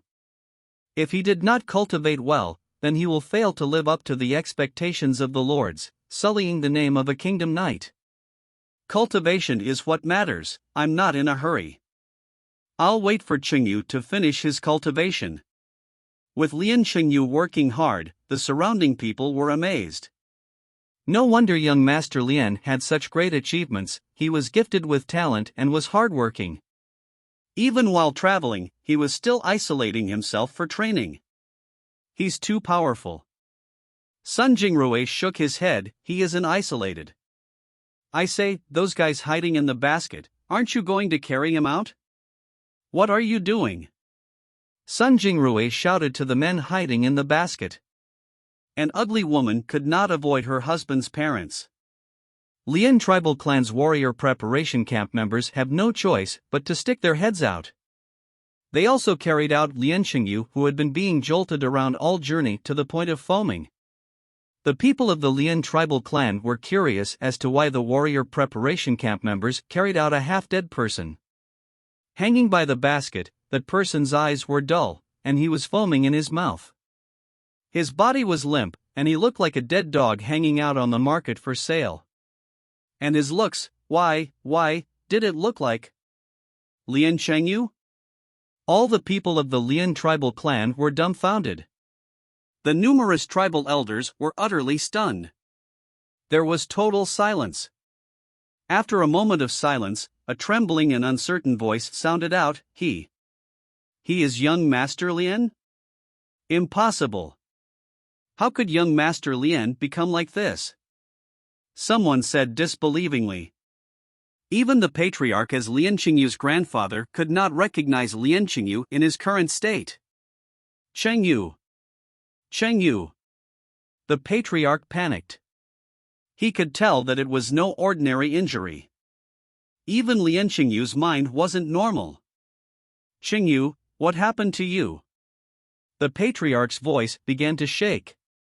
Xingyu, I thought you were conferred the title of Kingdom Knight? Say something. Patriarch. Lian Xingyu wasn't conferred the title of Kingdom Knight, a man from the warrior preparation camp carrying Lian Xingyu said reluctantly. Lian Xingyu was crippled by someone. His meridians have been severed, all his martial arts have been destroyed. He has already lost the eligibility to be a Jin Longwei. What? The patriarch's head buzzed. He nearly collapsed. Lu Tai, what nonsense are you saying? Lord Ambassador just said Xingyu was conferred the title of Kingdom Knight. Being questioned by the patriarch, Lu Tai was no longer polite. He threw Lian Xingyu down and said, Lian Xingyu has been crippled. Patriarch, accept the fact. As for the Kingdom Knight, he's right in front of you. You just can't recognize him. Lu Tai said as his eyes motioned to Yi Yun. Only then did the people's attention transfer to Yi Yun. At first glance, he looked familiar. On a closer look, they were completely stunned. There was total silence once again. After a while, someone said uncertainly, Yi Yun. It's Yi Yun. The Kingdom Knight mentioned by the Lord Ambassador is Yi Yun? How could it be? The people were horrified. The Lian woman who had said Lian Xingyu was a star from the heavens had received a big shock. With a shake of her head, she said incoherently, Impossible. Impossible. He's just a useless villager. How could he be conferred the title of Kingdom Knight? Impossible. When those words were said, Sun Jingrui frowned. But before he could say anything, Lu Tai had jumped out of the basket on the near-horned beast. King Hell, who did you say was a useless villager? Lu Tai landed on the ground and in 3 steps faced the Lian woman and slapped her. Pa! With a sharp snap, the woman screamed in pain and fell to the ground. You dare to insult young Master Yi? You must be tired of living. Lu Tai said. Taking a step forward, he stepped on the woman's fat face. Another series of screams rang. This woman's face had been crushed to the point of being dyed red. Everyone were shocked. Lu Tai was satisfied as he clapped his hands and looked towards Yi Yun. Immediately, he bowed with a fawning look, Young Master Yi, please dismount. Lu Tai was almost lying on the ground, as if he was a stepping stone for Yi Yun. Lu Tai had understood that even if Yi Yun did not want him as a henchman, he should not be discouraged. He had to show his determination at being a henchman. He wanted to sever ties with the Lian tribal clan's ruling class, do whatever Yi Yun wanted to do, letting Yi Yun feel pleasant. Maybe he could, one day, become Yi Yun's henchman. Yi Yun was speechless at Lu Tai's actions. This was the modus operandi of the Lian tribal clan's warrior preparation camp. They were all useless, but they were good at sucking up. They were naturals at that. The master determined the kind of slave. Yi Yun jumped off the near-horned beast with a leap. His body was light and landed without disturbing the dust. Only the Yanqi saber gave off a light metallic sound. This sound made the entire tribe, including the patriarch, tighten up. He unconsciously took a few steps backward. Seeing Yi Yun up close, his aura was oppressing. He was like a sword that had been unsheathed and no one dared to look at him directly. Heroic spirit, noble aura, and his stature and strength gave an oppressive pressure. It made the tribal elders' foreheads sweat. Now, they had confirmation that Yi Yun had been conferred the title of Kingdom Knight. He was now a noble, and there was heaven and earth gap between them. Chapter 129, Glorious Homecoming. Yi Yun held onto his Yanqi saber and walked forward a few steps, and he stood in front of the patriarch. Facing Yi Yun, the patriarch's body was trembling. He knew that it was extremely difficult for the Jin Longwei to confer the title of Kingdom Knight, so since Yi Yun was conferred the title, it was proof that Yi Yun's strength was extremely terrifying, far beyond his imagination. As for the near-horned beast Mount Yi Yun had, such a well-trained near-horned beast's price would be something the patriarch did not dare think of. The people of the vast wilderness worshipped and feared experts. If not for the difference in stature in the past, the patriarch would have knelt down before Yi Yun. But now, he was barely keeping his dignity in front of Yi Yun. Lian Xingyu was crippled by me. Yi Yun said it simply. The patriarch's brain buzzed. He subconsciously wanted to rush up to Yi Yun and fight with his life. However, he realized something before making his impulsive move, hence he stopped. The patriarch's body trembled. Behind him, the tribal elders looked at Yi Yun with disbelief and contempt. As for the commoners, they were all stunned. Lian Xingyu was crippled by Yi Yun? Didn't Lian Xingyu break through to the Purple Blood Realm? How could he be defeated by Yi Yun? Yi Yun had only cultivated for a few days, how could that be? You are so heartless, to think our Lian tribal clan brought you up, yet you did something so ruthless. A tribal elder angrily accused Yi Yun. It was as if Yi Yun was someone cruel and unscrupulous. Yi Yun sneered, "You brought me up?" "Wrong, it's us who brought you up. All you tribal elders are the parasites of the Lian tribal clan. It is parasites such as you that treat the people feeding and clothing you as slaves. This world is a life or death struggle. Lian Xingyu tried to kill me several times. Why don't you ask him why he was so heartless? So it is all right for him to kill me, but when I kill him, I'm in the wrong? What a joke." Yi Yun's words shut the tribal elder up. That's right, if Yi Yun was a weak and poor kid, Lian Xingyu would have torn Yi Yun to shreds a long time ago. Suddenly, a tribal elder jumped up in agitation. You must have set up a trap for Xingyu. You can't be Xingyu's match. It's impossible. You must have used some underhanded means, you. Before he could finish his words, Lu Tai had already rushed forward and kicked the old man down. Many of the Lian tribal clan's elders did not know any martial arts, so they were no match for Lu Tai. The old man fell and nearly broke all his bones. He lay on the ground groaning. F***K, I'll make your dog eyes go blind. How dare you say young Mastery had used underhanded means against Lian Xingyu? Lian Xingyu is *T compared to young Master Yi. Do you know how dumb you are? You actually think young Master Yi isn't strong? Young Master Yi stood in the arena to fight Lian Xingyu. Lian Xingyu was like a chicken or dog, he got utterly beaten to pieces. It was not a battle, but young Master Yi's beating of Lian Xingyu. Not even Lian Xingyu. Even the top genius of the Tao tribal clan, their third young master, used the forbidden power of their clan's ancestral artifact, and he still got beaten terribly. Do you know what the Tao tribal clan's ancestral artifact is? I'm sure you have no idea. That sort of power is way beyond your imagination. Lu Tai sneered as he looked at the Lian tribal clan's elders with contempt and haughtiness. His expression was saying they were a bunch of idiots, shouting without knowing anything. You dare to say young Master Yi plotted against Lian Xingyu? I can't even laugh.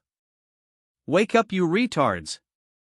Your family's precious baby Lian Xingyu barely reached yellow rank 5th grade in his assessment. Do you know what yellow rank 5th grade is? There's so many in the vast wilderness, they're nothing rare at all. But young Master Yi had been assessed as Mystic rank grade 5, it's an entire rank higher. Do you know what the Mystic rank grade 5 is? This assessment was made by the upper echelon of the Jin Longwei, and it is absolutely authoritative. What's the Mystic rank grade 5? It means they will become a human lord, destined to become a high noble. While demonstrating, young Master Yi managed to shatter teacups 300 feet away. He even caused purple air comes from the east. Do you know what purple air comes from the east is? He. I'm sure you don't. That's a purple mist that filled the skies for hundreds of miles. That was beautiful. When young Master Yi was demonstrating his skills, he was acknowledged by the heaven and earth to produce such a phenomenon. You bunch of retards, bumpkins who don't know anything, what the F***K are you shouting for? Lu Tai's words were said with great strength. His voice spread throughout the audience, as if he was the one who had induced purple air comes from the east. In fact, it was rewarding to Lu Tai to flaunt his knowledge in front of these unknowledgeable people. Lu Tai had decided to dedicate himself to protecting Yi Yun's honor. By serving Yi Yun beside him, this way when Yi Yun got happy, Yi Yun might even bring him out of the vast wilderness. Yi Yun, who was behind Lu Tai, was speechless. The teacups he had shattered were just 30 feet away, and his purple air comes from the east was only a few miles at maximum. But Lu Tai had exaggerated it by more than 10 times. But the people of the vast wilderness had no concept for these numbers. They were all stunned by Lu Tai's words. These phenomena didn't need Lu Tai to elaborate. They found it too great and terrifying. Could these phenomena appear from a normal person's body? Coupled with the fact that Yi Yun had been made a kingdom knight, nobody suspected Yi Yun's strength. He was a dragon amongst the people. He had passed a competitive examination and attained great things. They were small fries who could not even look at Yi Yun anymore. The tribal elders who hated Yi Yun did not dare speak as they know were no longer qualified. The people were silent. After the atmosphere stayed silent for a while, Yi Yun walked into the crowd and scanned the audience. Your young master Lian had tried to kill me several times. He enslaved the population and caused harm to the people. He is guilt-ridden, so no matter what state he ends up in, he deserved it. Lian Xingyu took away your food to exchange for martial arts resources. He bet on his wealth and gave you the promise of bringing you into the city. It was a lie. With Lian Xingyu's ability, he would need several years to become a kingdom knight. By then, you would all have starved to death. Lian Xingyu recruited able-bodied men to refine desolate bones that were toxic. He caused the deaths of the able-bodied men. He also gave them pills that overdrew a person's vitality, making them die even faster. After that, he pushed all the blame to me. He lied and said that I was possessed and had spread the plague. He instigated the people to lay siege on my sister and burn down my house. Yi Yun said it nonchalantly. The people then remembered that half a month ago, Yi Yun had said the same thing during the Lian tribal clan's selection match. At that time, not many believed Yi Yun. Today, Yi Yun had repeated himself, and had virtually not changed anything. But this time, the result was completely different.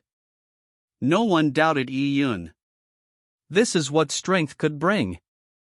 A person's word was not determined by how assured he was when he spoke it, nor was it determined by saying it by swearing, but by their status, position, and strength. Whatever the Real King said, it was the rule and the law. Who couldn't believe? Who dared to doubt it? And Yi Yun had reached that position. Did he need to lie to a bunch of ants? So no one doubted Yi Yun's words. They all knew they were previously tricked by Lian Xingyu. Lian Xingyu had treated them as fools, using them as a stepping stone. The higher Lian Xingyu went, the lower the people were trampled. Maybe those who had close relations with Lian Xingyu could have gotten some benefits from Lian Xingyu's meteoric rise, but for the weak, they were destined to be abandoned. Upon realizing this, the people were angry and at a loss. Yi Yun's words were like a loud slap. It took them a while to recover from that hit. At this time, Yi Yun no longer wanted to deal with these people. He thought of something and scanned the crowd. Very soon, he found who he was looking for. In the crowd at a corner, a honest and simple-looking woman was holding onto a cute 12-year-old girl. They were Aunt Wan and Zhou Xiaoke. Zhou Xiaoke's face was red. She wanted to come forward to greet Yi Yun, but she was afraid. Because the current Yi Yun was completely different from the impression Zhou Xiaoke had of Yi Yun. He was no longer the amiable brother Yi Yun in linen clothes. Now, he looked high and mighty. Compared to Yi Yun, Zhou Xiaoke felt shame over her shabby clothes. But at this time, Yi Yun beckoned Zhou Xiaoke. "Xiaoke, come over." "Ah." Seeing Yi Yun suddenly wave to her, Zhou Xiaoke was like a frightened rabbit. Chapter 130, Settling Scores. Under such circumstances, to be beckoned over by Yi Yun in front of so many people of the Lian tribal clan made Zhou Xiaoke extremely nervous. Yi Yun laughed. "Xiaoke, come over. I have something for you." Zhou Xiaoke blankly looked at Yi Yun's face. Zhou Xiaoke saw that familiar innocent smile that had been absent for a long time. This smile made Zhou Xiaoke realize that brother Yi Yun had not changed. He had never changed. Even after he had become a kingdom knight, he was still her favorite brother Yi Yun. "Oh." Zhou Xiaoke laughed. Dimples appeared at the corner of her mouth. She nodded and cheerfully ran towards Yi Yun, grabbing his hand. "Brother Yi Yun." Beside Yi Yun, Zhou Xiaoke was not nervous.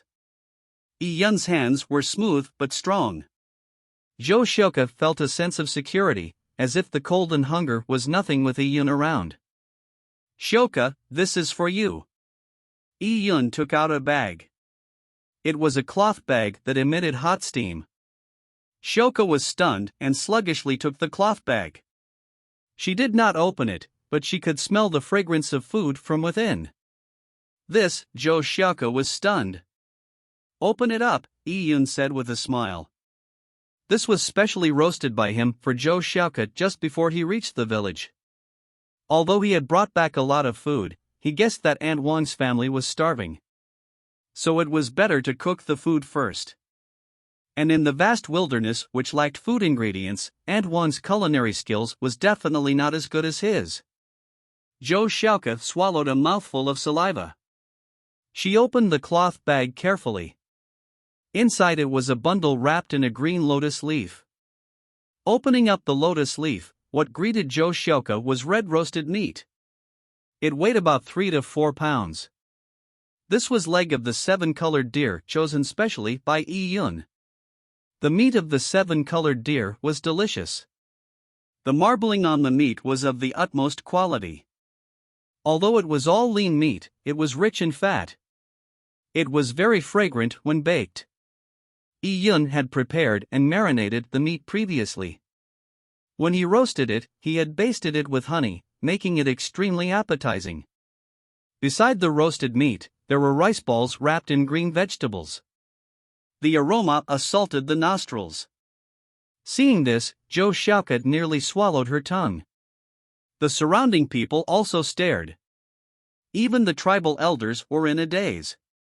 They could not help but stare unblinkingly at the roasted meat in Zhou Xiaoke's hands. Their saliva nearly flowed out. The people of the Lian tribal clan had never seen such exquisite food. The meat they ate were 90% cured meats. The meat was salted and dried. Besides being hard and salty, what other taste did it have? Occasionally, there was fresh meat. They would just cook and eat it, which was a great pleasure in life. How could they have ever seen such exquisite method of roasting? What's more, there was a severe shortage of food in the Lian tribal clan. Even the tribal elders had problems with their meals. Seeing the roasted meat in Zhou Xiaoka's hands, they turned envious. Brother Yun, Zhou Xiaoka swallowed mouthful of saliva after another. She couldn't wait to bite down on it and give some to her parents, sharing in this feast. But Zhou Xiaoka felt embarrassed to immediately eat in front of Brother Yun and so many people. Yun could read Zhou Xiaoka's mind and smiled. If you are hungry, eat it. And Wang, Uncle Zhou. Yun called out to Zhou Xiaoka's parents and beckoned them over. Aunt Wang was stunned. She felt like it was a dream. Was it real? She kept pinching her hands, but the pain seemed to indicate that it was not a dream. Kiddo Yun, he really made it, Aunt Wang muttered to herself. The honest Uncle Zhou beside her was even more stunned. He did not react until Aunt Wang gave him a pat. Let's go, Kiddo Yun called us over, said Aunt Wang. Uncle Zhou blankly replied. He was not accustomed to such scenes. Uncle Zhou turned stiff with so many eyes looking at him. Aunt Wang, Uncle Zhou, this is for you. Yun cut 2 pieces of the roasted meat and gave them 2 rice balls. Just eat if you are hungry. Don't stand on ceremony. How can I? Uncle Zhou scratched his head as he swallowed the saliva at the corners of his mouth. Zhou Xiaoka laughed. She was just a child and extremely pure. Since Brother Yun let her eat, she began eating it.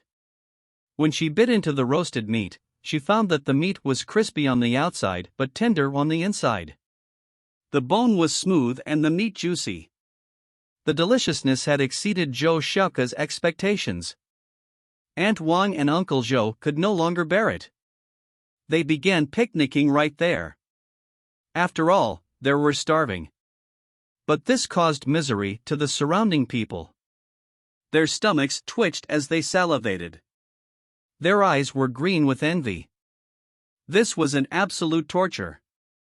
But with Yun standing there, none of them dared to rob it from them. Many looked at Aunt Wang's family with envy and longing. What would the taste of such fragrant meat be like? Some of them were even resisting biting their tongue for food. They stared at the roasted meat that slowly disappeared, wishing the roasted meat had entered their stomachs. They knew that being envious was pointless. After all, Aunt Wang's family had always taken care of Yun and Zhang Shiro. Yun swept the crowd with his eyes and picked out a few children. You, come out. Saying that, Yun leaped up 8 feet to his mount and took out a few large food boxes before coming back down. Inside the food box were ready-made meals. Of course, they were not as exquisitely prepared like Zhou Xiaoka's family, but it was more than 10 times better than anything the Lian tribal clan could cook. Yun placed the box to the side and said to those children, "It's yours. You don't have to fight for it." Hearing this, the children were all excited and rushed forward with glee and opened the food box. Poor and remote villages produce evil people, but most of the children were innocent. But it was just the majority. The children Yun picked were 70% girls. These children looked kind to Yun. The children grabbed and ate merrily. As such, there were a few boys who turned envious. They realized that children were given privileges, allowing them to eat. Yun, why can't we eat? A 15-year-old boy questioned Yun. He was the village's child boss. His grandfather was a tribal elder. Compounded with his strength, he would beat up anyone who did not please him. Hence, he established himself as boss among the children. In the past, Yun was also under his jurisdiction, and he had bullied Yun more than once. In fact, all the honest children in the village had been bullied by him. Against Iyun, this child was a little afraid, but the temptation of food was too great, so he couldn't help but ask. Iyun looked at him and sneered. How could he forget? Days ago, it was this boy who had led a bunch of children to lay siege on Jiang Xiao, throwing cow dung into his house. Iyun had a very good memory. He remembered every boy that had threw cow dung. Iyun would not condone their evil actions because of their age. He remembered, and those who had done evil had to be punished. In this food distribution, Iyun had excluded all the children that had threw cow dung. Hence, the children Iyun had called out were 70% girls. The boy felt nervous upon seeing Iyun's silent sneer. But he had always been bold and was lawless in the village. The children had to worship him. Iyun from the past was not even qualified to hold his shoes, but now Iyun had become the master, making him extremely pissed. But he knew he was no match against Iyun, so he could only endure. The boy realized that the children that Iyun did not give food to were all his henchmen. This made him feel like Iyun had singled him out. He endured and said, Iyun, why are you singling me out? Why can everyone have food, but not me and my brothers? Iyun laughed upon hearing the boy's words. Competing with the boy was meaningless, but Iyun was a child himself, so what if he competed? Also, who said that children had the right to break the law? Who said there was no repercussions when a child breaks the law? Many of the evil people in this world were not angels when they were young. These people were bullies when young, gangsters when in their teens, criminals when grown up, frauds when old. They were evil to the bone. It was right to love the young and respect the elderly, but there was no reason to do so to these kinds of people. Iyun looked as if he was looking at an idiot and said, I brought the food. Who I want to give it to is up to me. Back then when you distributed rations, the distribution amount was determined by you. Now that I'm distributing the rations, who pleases me, I'll give more. Those who don't, I wouldn't give them a single grain. Iyun's words made it clear that he alone had the final say in the Lian tribal clan. Iyun was not a merciful saint. In this world, there were people that no matter how good you were to them, they would think you could be bullied. They would not hesitate stabbing you when the opportunity arises. Treating these kinds of people well when they ill-treated you would only be dumb. Iyun's principles were whoever was good to him, he would remember it and return it multiple times. Those who had harmed him, he would demand everything back without missing a single one. As for these children, so what if they were children? They were about 14 years old, 2 years older than Iyun. Age was not an excuse. A person had to be responsible for his actions. Chapter 131, This is Bliss. Translator, Sitalan. Editor, Sitalan. You. Upon hearing Iyun's arrogant words, the boy angrily said, This is the food given by the Jin Longwei, how can you? Before the boy could finish, Iyun had begun laughing. Accompanying him was Sun Jingrui. Including several of the Jin Longwei warriors, they were all laughing. It was a merciless ridicule. The silliness of this kid is the best, Sun Jingrui said with a smile.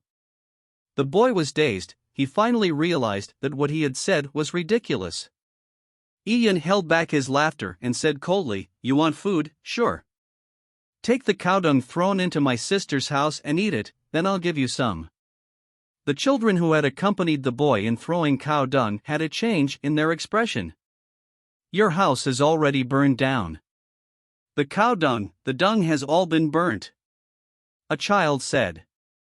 Iyun looked impatiently at the child. There's plenty of shit in the village, you can easily find it. You. The boy clenched his teeth.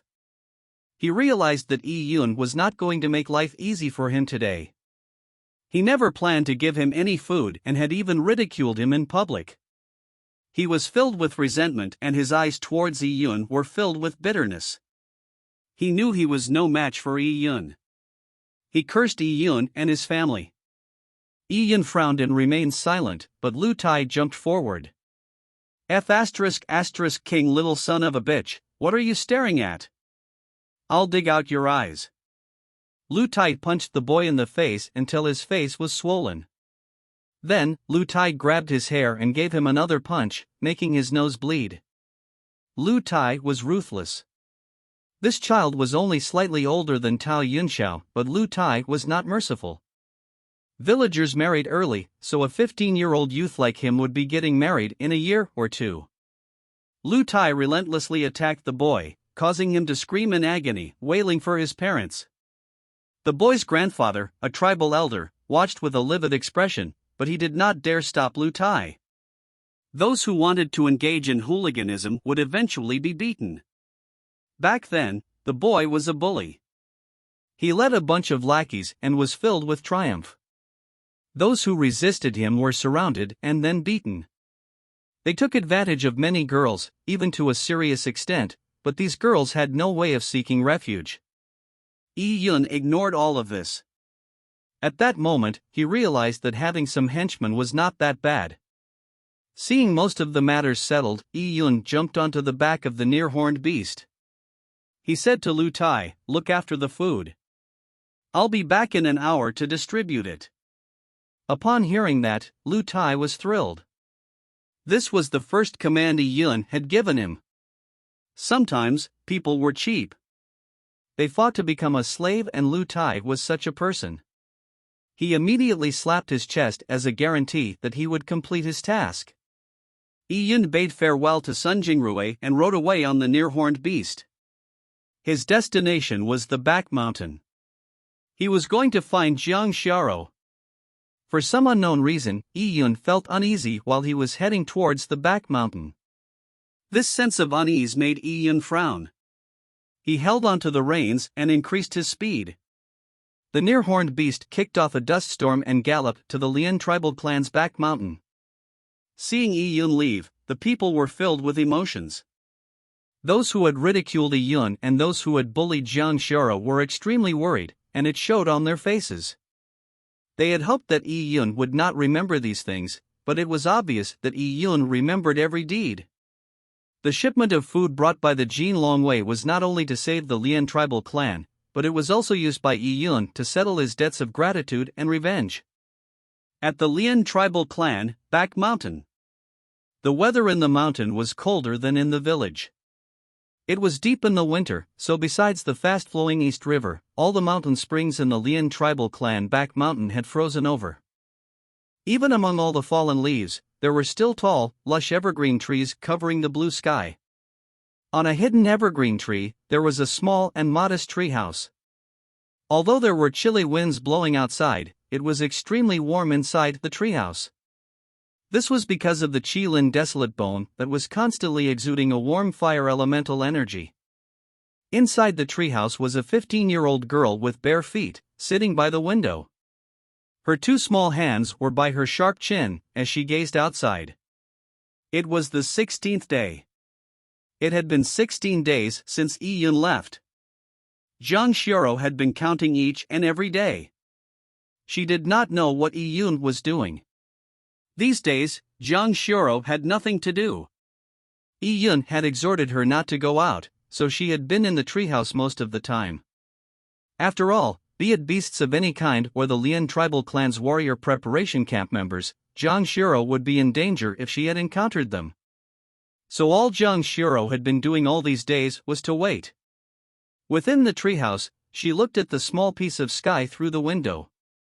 She looked at the 100-year-old ancient trees and watched the boulders that never changed.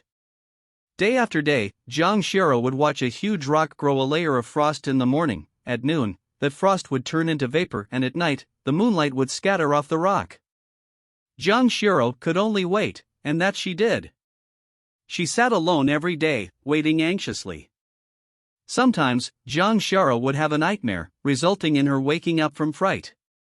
It was noon. A rare warm winter sun shone through the gaps in the woods onto Jiang Xiaoro's face. Under the rays of the sun, Jiang Xiaoro's silky hair shone in the faint golden light.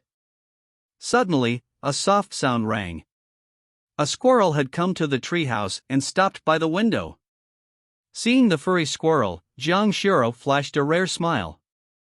This was a little partner she had stumbled upon by chance.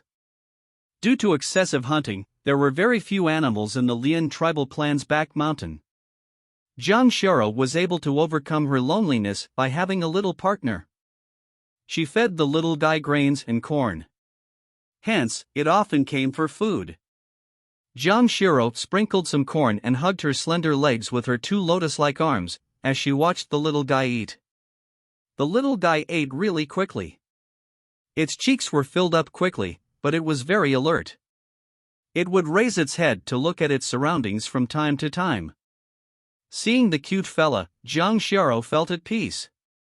Yunner's selection should be over. Jiang Shiro sighed as she looked out the window. I wonder what his results are. Yunner may have increased greatly in strength lately, but there are so many experts in the kingdom's selection. Just around the Tao tribal clan, there are a few dozen tribal clans. None of them are smaller than the Lian tribal clan. There is also the Tao tribal clan, which is a giant. Jiang Shiro was worried for Yi Yun. She was not counting on Yi Yun to pass the selection and for her to become rich as a result. But she knew that Lian Qingyu had around 80 to 90% chance of becoming a Jin Longwei. If Yi Yun did not become a Jin Longwei, he would lose the protection of the Jin Longwei and he might be plotted against by Lian Qingyu. When that happened, Yi Yun would be in danger. Every time she thought of that, Jiang Shiro became exceedingly worried. Although Jiang Shiro grew up in the vast wilderness, she did not believe in a god. But for the past 10 days or so, even an atheist like her had been praying for Yi Yun, praying for a miracle, praying that Yi Yun would pass the selection. Those days were hard to get by. Just as Jiang Shiro began to lose herself in thought, the little fella that was chewing a piece of corn released its claws on its favorite food. It stood up and alertly looked at its surroundings. It stopped chewing, but its cheeks were still full. However, its small dark eyes were on full alert. Jiang Shiro suddenly wondered. What happened? She carefully listened and could hear a rumbling noise in the background, as if a giant beast was running through the mountains. The squirrel was frightened and with a ping, it had hidden behind Jiang Shiro's back. In these few days, the squirrel had begun to trust Jiang Shiro. Jiang Shiro stood up. The sound was getting louder and louder as if the behemoth was nearby. Could it be? Jiang Shiro rushed to the window and looked out. She could see several trees in the woods, violently shaking. It was clear that a large beast was nearby. Jiang Shiro held her breath. About 10 seconds later, she finally saw a 2-story tall behemoth passing through the layers of forest appearing before her. She could see a bright youth sitting on the broad shoulders of the behemoth. In the luxuriant forest, the youth was like a star and extremely dashing. His fresh but extraordinary facial features gave Jiang Shiro a familiar feeling. Yun. Yunner? Jiang Shiro could not believe that the youth in front of her was Yi Yun. Sis Shiro. After being apart for so many days, Yi Yun was filled with emotion upon seeing Jiang Shiro again. Yi Yun was overjoyed when he saw her safe and sound. He was really afraid that Jiang Shiro might have gotten into an accident. The world's greatest pain would be when you obtained your ultimate accomplishment, but the person you wanted to share it with was no longer around. That was an extreme loneliness.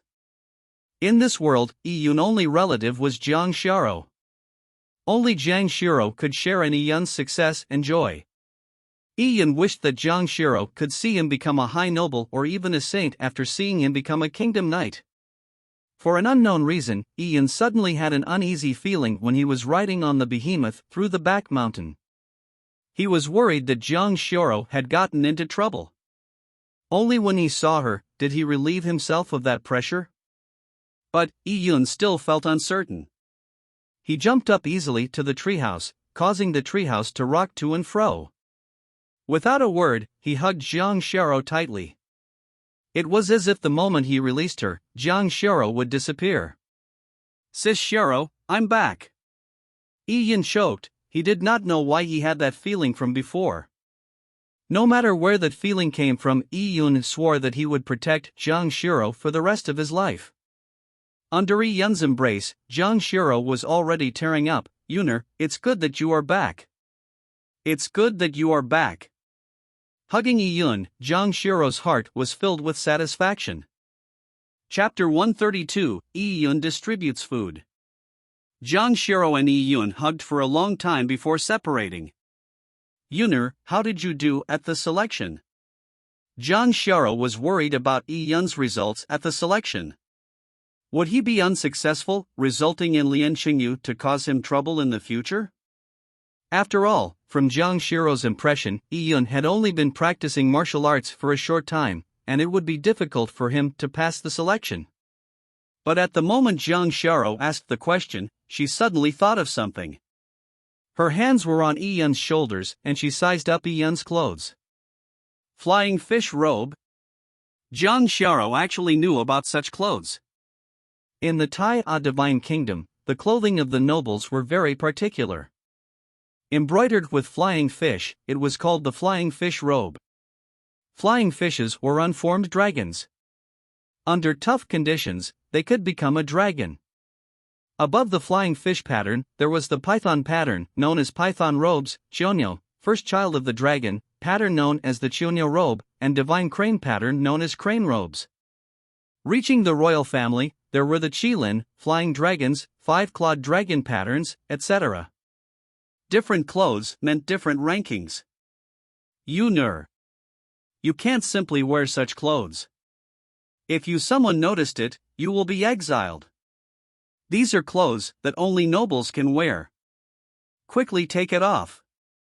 Zhang Shiro said as she touched Yi Yun's collar. She had subconsciously thought Yi Yun was wearing the clothes of others. In Zhang Shiro's subconsciousness, the difference between nobles and commoners were too great. It was extremely difficult for commoners to become nobles. Zhang Shiro could not believe Yi Yun would become a noble. But very soon, Zhang Shiro realized it. Her hand froze in midair and looked disbelieving at Yi Yun from top to bottom. Zhang Shiro realized that Yi Yun was not only wearing a flying fish robe, he also had a Yanqi saber. Not only that, he had rode a near-horned beast to see her. The near-horned beast was the mount of the Jin Longwei. It was impossible to steal. Even if someone stole it, they would not be able to handle it. These things could not be someone else's. As such, Zhang Shiro had reached an incredible conclusion. Yuner, you've been made a noble. Zhang Shiro was stunned. Yuner became a noble just by participating in the kingdom's selection. How was that possible? Could it be Yuner's performance was exceptional, causing him to be made a noble at 12 years of age? Sis Shiro, I've passed the kingdom's selection and got first place in Mortal Blood. I'm already an elite member of the Jin Longwei. The Jin Longwei Thousand Households has made me a kingdom knight. In the future, I'll have my own territory in the Central Plains and I'll bring Sis Shiro there to lead a good life. Yi Yun said happily. A lot of the time, bliss was simple. When you obtained what you wanted and then sharing it with someone, that was bliss. For Yi Yun's ambitious future goals, to be made a kingdom knight was nothing. It was just the start. But now, Yi Yun was very pleased from the bottom of his heart with his title. Because it meant a lot to Zhang Shiro. Kingdom Knight meant glory. Zhang Shiro looked dazedly at Yi Yun, as if she was still in a dream. Mortal Blood first place. Jin Longwei elite. Kingdom Knight. Yuner not only passed the selection, and he had exceptional results, becoming a kingdom knight of the Tai Divine Kingdom. Zhang Shiro knew Yi Yun had some fortuitous event, and after gaining the help from old man Su, it was no wonder his strength had increased tremendously. But she had never expected that Yi Yun could be made a noble. Zhang Shiro took a long while before she could accept the news as it was too amazing. Sis Shiro, you even know about flying fish robes? Zhang Shiro's knowledge surprised Yi Yun. Yi Yun had the impression that Zhang Shiro was just a 7-year-old when she left her family clan. For a 7-year-old to read so many books and know so much, it was far from what an average child could do. Yi-Yun was curious over Jiang Xiao's background. Sis Xiao, I plan for you to practice martial arts with me. Yi-Yun had been considering this for a long time. The lifespan of mortals was too short.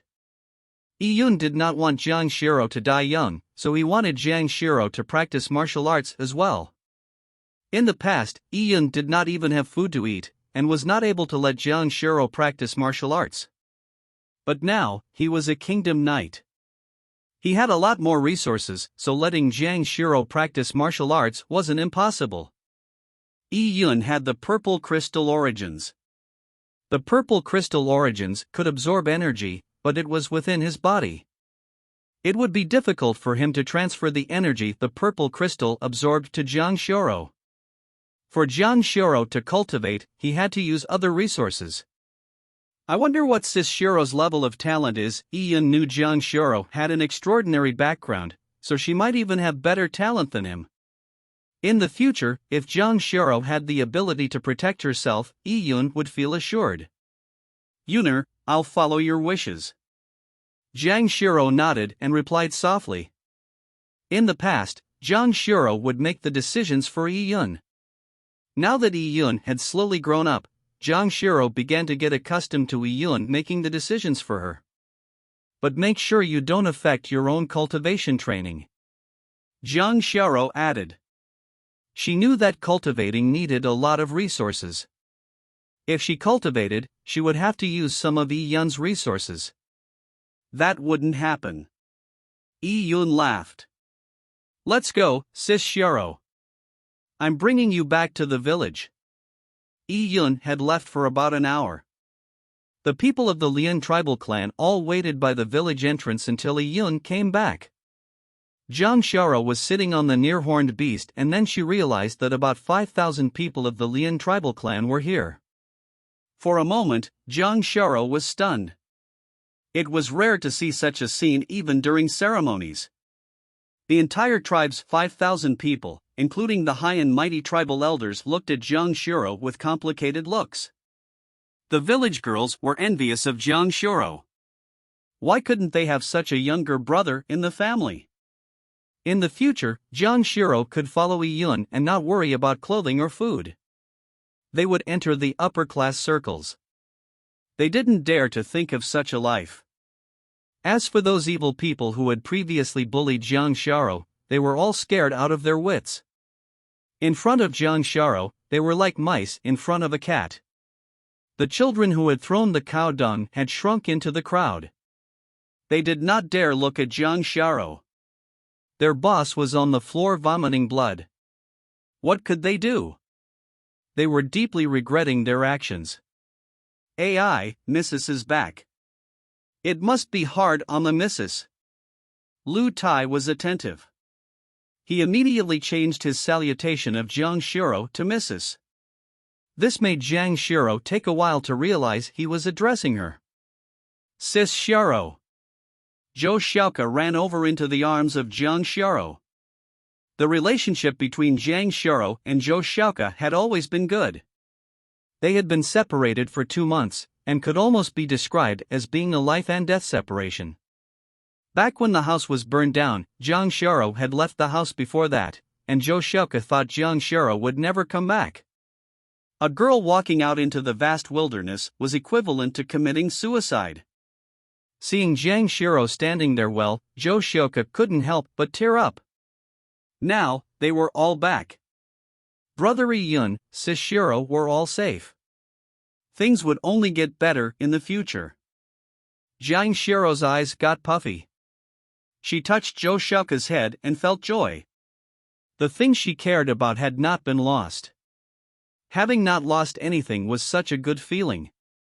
The two girls hugged for a long time before separating. Jiang Xiao looked at the crowd and asked Yi-Yun, "Yuner, what's this about?" "Giving out the food." Yi-Yun smiled.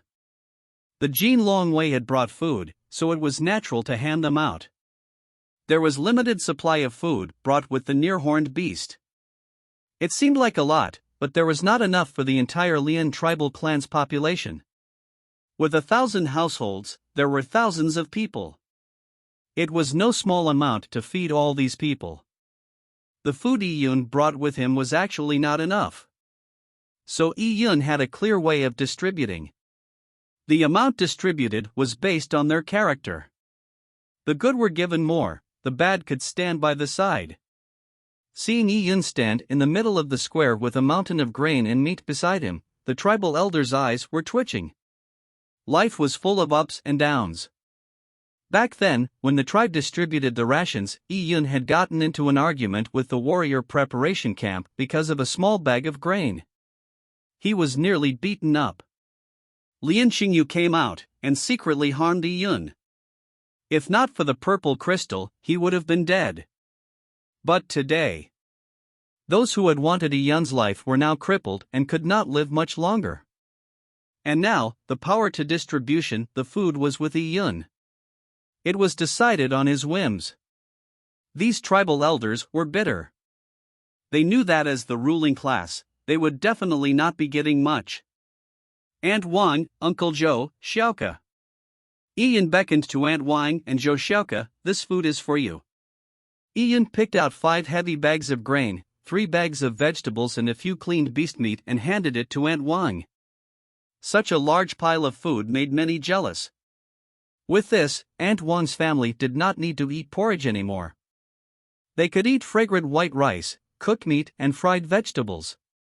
It was heaven on earth. Aunt Wang could not help grinning. Zhou Xiaoke's face glowed and held Iyun's hands. She was thrilled. Uncle Son, this is for you. Iyun handed out food based on his memories to the Kinder families. After receiving the food, these people cheered up. But having tunneled to this world, Iyun did not have memories before he was 12. Iyun did not know most of the people in the Lien tribal clan. He did not know who were good or bad, and had to ask Zhou Xiaoke and Zhang Xiaoro. Those they said were good were given food. Those they said were bad were told to go as far as possible. What about this person? Iyun pointed at a man who was prepared to collect the food. Upon this question, the man became tense. Brother Iyun, he's a good man, Zhou Xiaoke said. Oh. Iyun nodded his head, and without moving a finger, Lu Tai had already given out the food. How about this person? Iyun asked again. The person was a lanky man. He forced a smile and looked towards Zhou Xiaoke, giving a sycophant look. But Zhou Xiaoke ignored it and said with a face of disgust, Brother Iyun, that man is called Zhou Chang. He's very bad. He often bullies others, and even bullied elder sister Zhao. Zhou Xiaoke was blunt. Zhou Chang's face turned green and his mouth agape. He did not dare to refute. How things change. He had never expected that he would fall under the control of this little girl. F***K, what are you standing there for? Don't make me attack you. Get lost. Lu Tai pulled up his sleeve and scolded. Young Master Yi, not even just a little? Zhou Chang scrunched up his face, trying to make himself look pitiful. Damn. As if young Master Yi is someone you can speak to. Get lost. There isn't enough food for the good people, and you want it to be given to bad people like you? Dream on. Lu Tai kicked at Zhou Chang. He was full of disdain. He had totally forgotten that he was once not considered a good person. Zhou Chang was mercilessly kicked by Lu Tai, but for this, Iyun felt nothing. Those who had been bullies and lived their lives through extortion had more food stocked up in their houses. With grassroots and wild vegetables, they wouldn't starve. The villagers lined up in anxiety. They were afraid that they had previously offended the 2 girls beside Iyun. If they had done so, they would be doomed. The 2 girls now had the power to control the people's fate. When the 2 girls nodded, bliss shined upon them. When the girls shook their heads, they knew to get lost, saving the lackey Lu Tai to do the job. With Iyun backing the 2 girls, they were now the princesses of the villager. Everyone looked at them with fear and respect. The bullies of the village and the warriors of the warrior preparation camp were now all obedient chicks. In front of Iyun, even the dragons had to coil and the tigers crouch. Furthermore, they were neither dragons nor tigers, at best, they were monkeys who could jump. After the rations were distributed, some were in misery, some were in jubilation. That evening, there was smoke coming out from several houses. Under the setting sun, the smoke silhouetted the blue sky. The long mist aroma of rice and roasted meat were eaten hungrily by the families. There was laughter and joy throughout the fields. It painted a happy farming family picture. This was the most primitive pleasure, and it was what made people happy and satisfied. Chapter 133, You Reap What You Sow. As the sun slowly set in the west, the people in the Lian tribal clan had their fill. This was the first time in their lives eating such a big meal. In addition to having starved for so long, it was a great joy to fill their stomachs. After finishing their meals, it was time to digest it.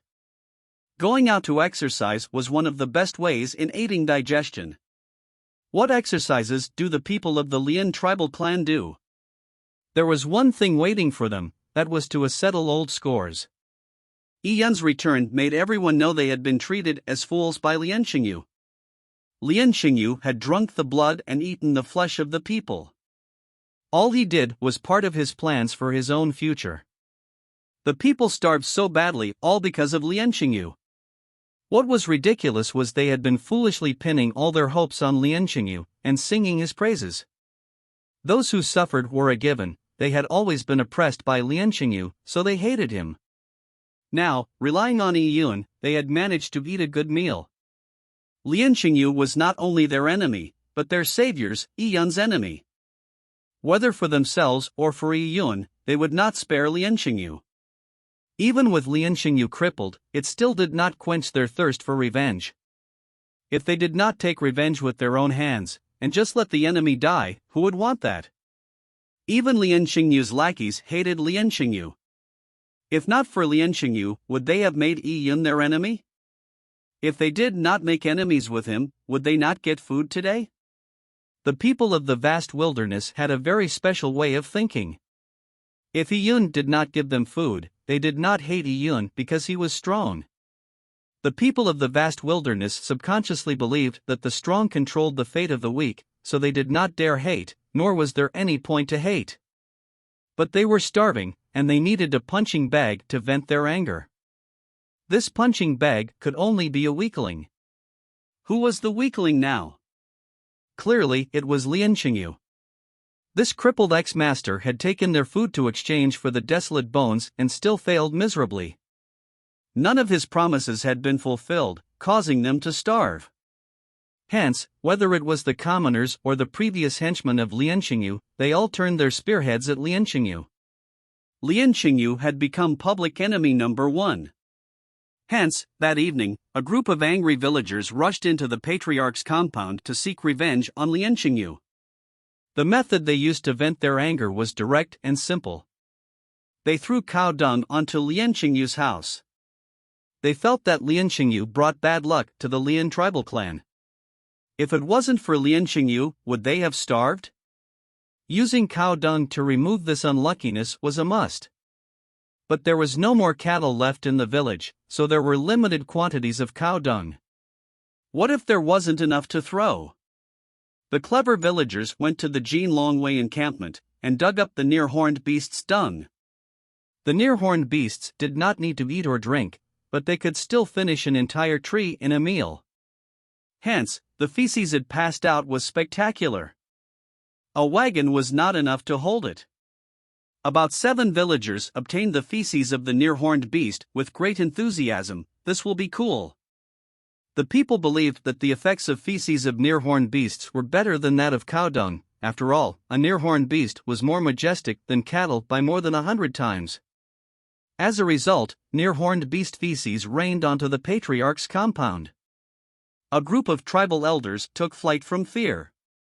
And the original patriarch of the Lian tribal clan had fallen sick. Lien Xingyu was crippled, so all the patriarch's hopes were dashed, hence he fell ill. Some people depended on spiritual pillars to carry on living. When the spiritual pillar collapses, they would lose the will to live. No one stopped the angry crowd, so quickly, the Lien tribal clan's patriarch compound was covered in dung. About this. With such a great event, how could we miss Lu Tai? As a man who dedicated himself to be Yi Yun's henchman, Lu Tai would not miss any opportunity to show his loyalty to Yi Yun. In fact, Lu Tai was one of the originators of this siege. He was the one who jumped the highest amongst the crowd. He was the most hard-working at throwing the near-horned beast dung. He took a shovel and shoveled chunks of feces into the patriarch's compound. And he did it nefariously. He aimed for the windows so the house could be filled with the feces. Lying in the house, Lien Xingyu was barely surviving, and soon, he was covered in feces. At this point, a tribal elder who had blood relations with Lien Xingyu plucked his courage and quietly entered the patriarch compound. Under the torrent of feces, he pulled Lien Xingyu out of piles of feces. After all the near-horned beast dung was thrown, Lu Tai was still not satisfied, so he shouted, "Folks, let's set it on fire." The people of the vast wilderness were blind. With someone leading them, they all responded. As such, torch after torch were lit and thrown into the patriarch's compound. Soon, the compound had turned into a big engulfing flame. The flames roared into the sky. The fire was 10 times more intense than the fires that burned Yi Yun's house. Yi Yun stood in the mountains and looked at the fire from afar. The same scene had happened in just a few months. Back then Lien Xingyu distributed the food, today Yi Yun distributed the food. Back then, wicked people ate good meals, and the kind were bullied. Today the kind were fed and the wicked starved. Back then, Jiang Xiao had been besieged, with cow dung and fire burning down the house. Now the patriarch's compound had been besieged, with near-horned beast dung and fire burning down the patriarch's compound. All this was a karma cycle. You reap what you sow. Yi Yun suddenly sighed. In this world, the good were not necessarily rewarded. The evil were not necessarily punished. The world was not fair. He could only make the world fair and just within the limits of his capacity. Yi Yun was no saint, nor did he strive for world peace. This sort of thinking was not pragmatic. However, Yi Yun wished that in the land he would claim, he would not see such unfairness. The kind should receive bliss, and the wicked, punishment. This was the simple but beautiful wish Yi Yun had. The sun had completely set. The sky had darkened as Yi Yun came to the East River's waterfalls. The 100-meter drop caused the water to rumble, vibrating the eardrums. After half a month, Yi Yun had returned to this familiar place. Yi Yun had previously practiced dragon dancing in vast water here, and had also met Lin Xintong. Yi Yun closed his eyes in concentration. He began training. He took off his flying fish robe and wore dry linen clothes. His every move was delightful, but they also contained explosive power. After he finished a set of moves, Yi Yun felt something and turned his head. Under the star-filled sky, a girl in white was standing on a rock like a fairy. Chapter 134, Letting You Break Through to Purple Blood. Miss Lin. Yi Yun smiled because he knew Lin Xintong would come. Back then, Yi Yun had sparred with Lin Xintong at this waterfall. Without saying a word, Lin Xintong moved and a cold sword beam from the soft sword stabbed towards Yi Yun like a silver snake. Lin Xintong's swordplay contained an indescribable charm. It was like a beautiful dance. Yi Yun focused and his feet moved his body, and with a move of his shoulders, his body turned into a series of shadows, minute subtlety. Yi Yun barely avoided Lin Xintong's sword. Although it looked like he dangerously avoided it, every move was within Yi Yun's calculations, it was all precise and just right. You are getting more skilled at minute subtlety. Lin Xintong sheathed her sword and praised Yi Yun. But she suddenly said, now you are at the small success stage of minute subtlety. By using your opponent's force, you can avoid their attacks, but you are still a distance away from the large success stage of minute subtlety. What is the large success stage of minute subtlety? Yi Yun modestly consulted her. Lin Xintong walked down from the rock and gently wiped the hair on her forehead, saying, "You have to learn the large success stage of minute subtlety by yourself. If someone were to teach you, it will not be yours, and might even limit your own understanding of it. Follow me, I'll bring you someplace." "Oh?" Yi Yun nodded his head.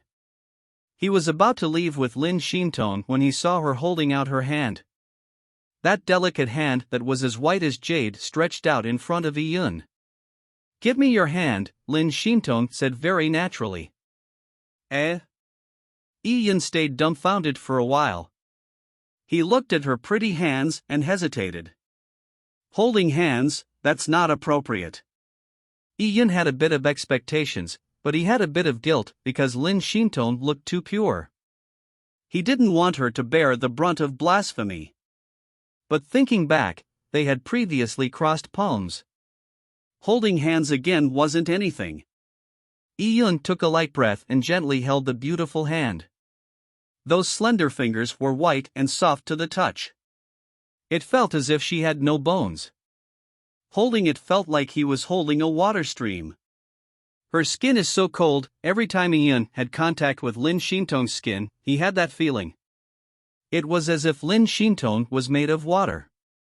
The feeling she gave was that of rain that gave a breath of fresh air. "Let's go."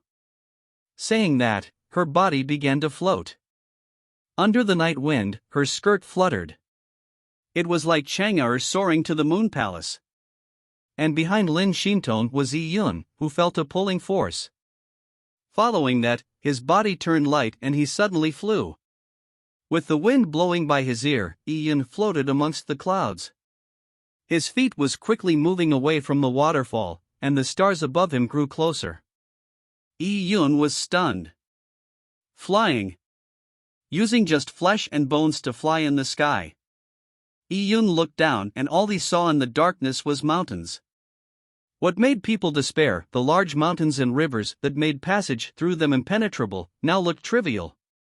They passed by under his feet at an astounding speed. This feeling was too wonderful.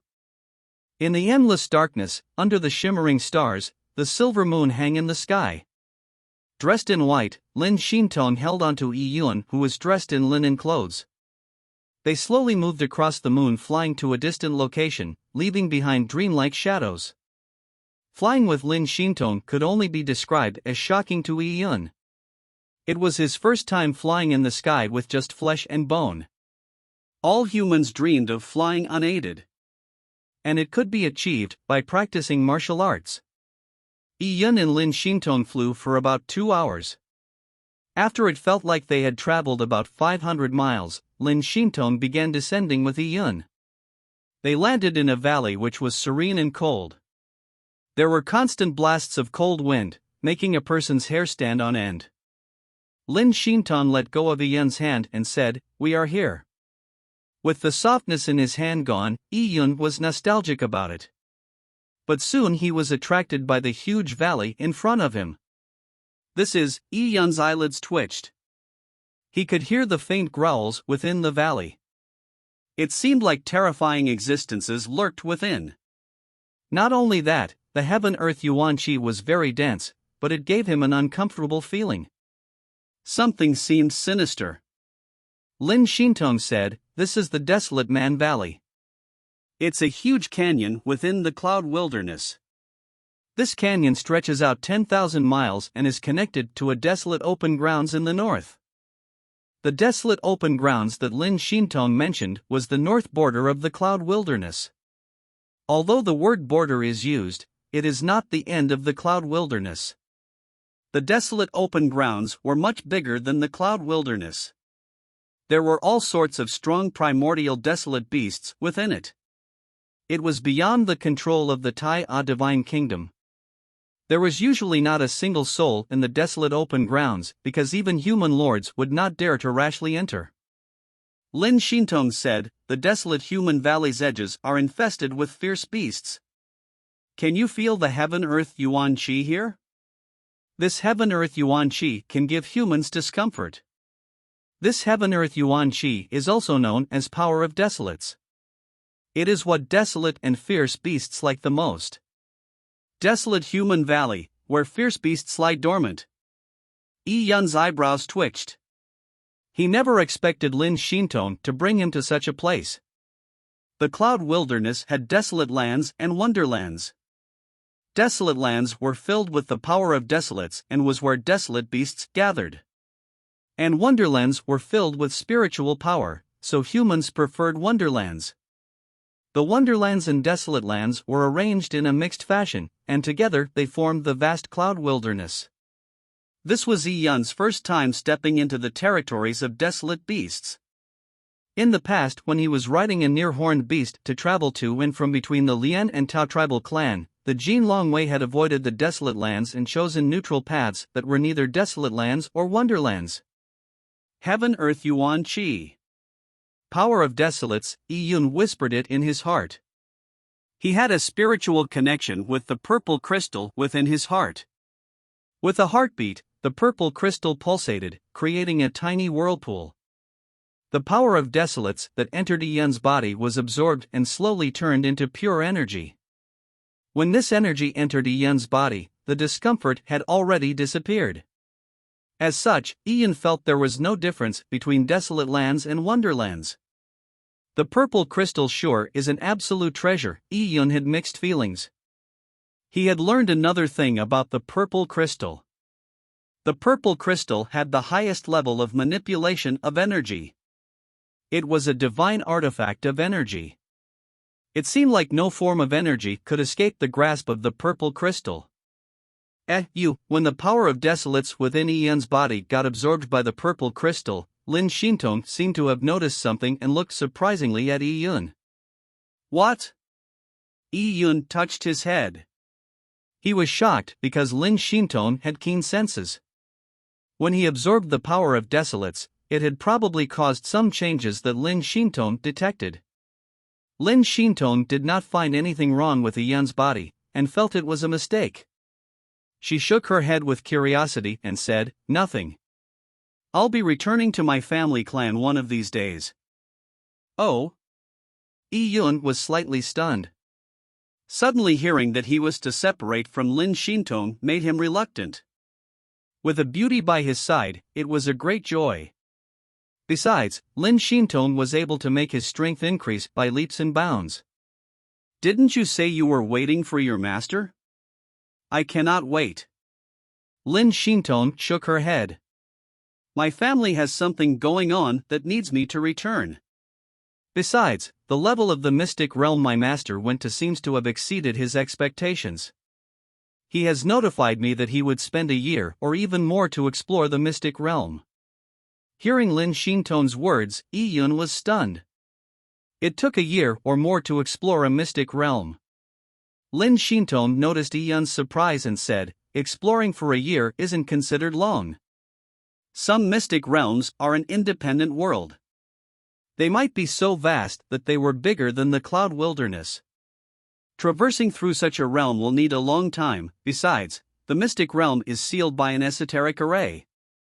These arrays might be set up by a sage or great emperor. Through the passage of time, the array might have weakened, but to break through the array, it will still take considerable amounts of time. Because my master and Marquis Wenyun will be in the mystic realm for an extended period of time, the Jin Longwei is likely to leave the Cloud Wilderness en masse. When that happens, you will be entering the lands of the Tai, a divine kingdom." Hearing Lin Xintong's words, Yi Yun took a breath of air. Tai, a divine kingdom, heartlands. He was finally leaving the Cloud Wilderness and heading towards the vast world. "Miss Lin, I'll be heading to the Tai, a divine kingdom, and you will be returning to your family clan. Will we ever meet again?" "We will," Lin Xintong smiled. "I will leave soon. But before that, I will give you some more pointers, so you can improve further until you break through into the purple blood realm." Purple blood. Yi Yun's eyes lit up. The so-called first step in martial arts, The Purple Blood Realm was the dream of many warriors in the vast wilderness. Being a Purple Blood warrior, one had the ability to stand alone, and could even be a little king of a small tribe. The Purple Blood Realm had blocked numerous people from proceeding further. Only 1 in 10,000 could do so. For Yi Yun to enter the Central Plains and set up his own home, it wouldn't do without more power. Yi Yun had long wanted to break through into the Purple Blood Realm. After eating the green elixir, the herbal essence was still not fully digested by Yi Yun. He felt that he was just half a step away from the Purple Blood Realm. Today, I brought you to the desolate human valley, so that you can fight with fierce beasts. This will allow you to experience a real battle. Lin Xintong looked at the deep canyons as she said. Upon hearing Lin Xintong's words, his eyes lit up with excitement. To fight with fierce beasts? What sort of scene would that be? Thinking of this, Yi Yun felt a surge of hot blood. Chapter 135, Battling Fierce Beasts. In the vast wilderness, humans and beasts were in opposition. However, up to today, Yi Yun had never fought a real fierce beast before. The Cloud Wilderness had no lack of fierce and desolate beasts. He would regret leaving the Cloud Wilderness before fighting any beasts.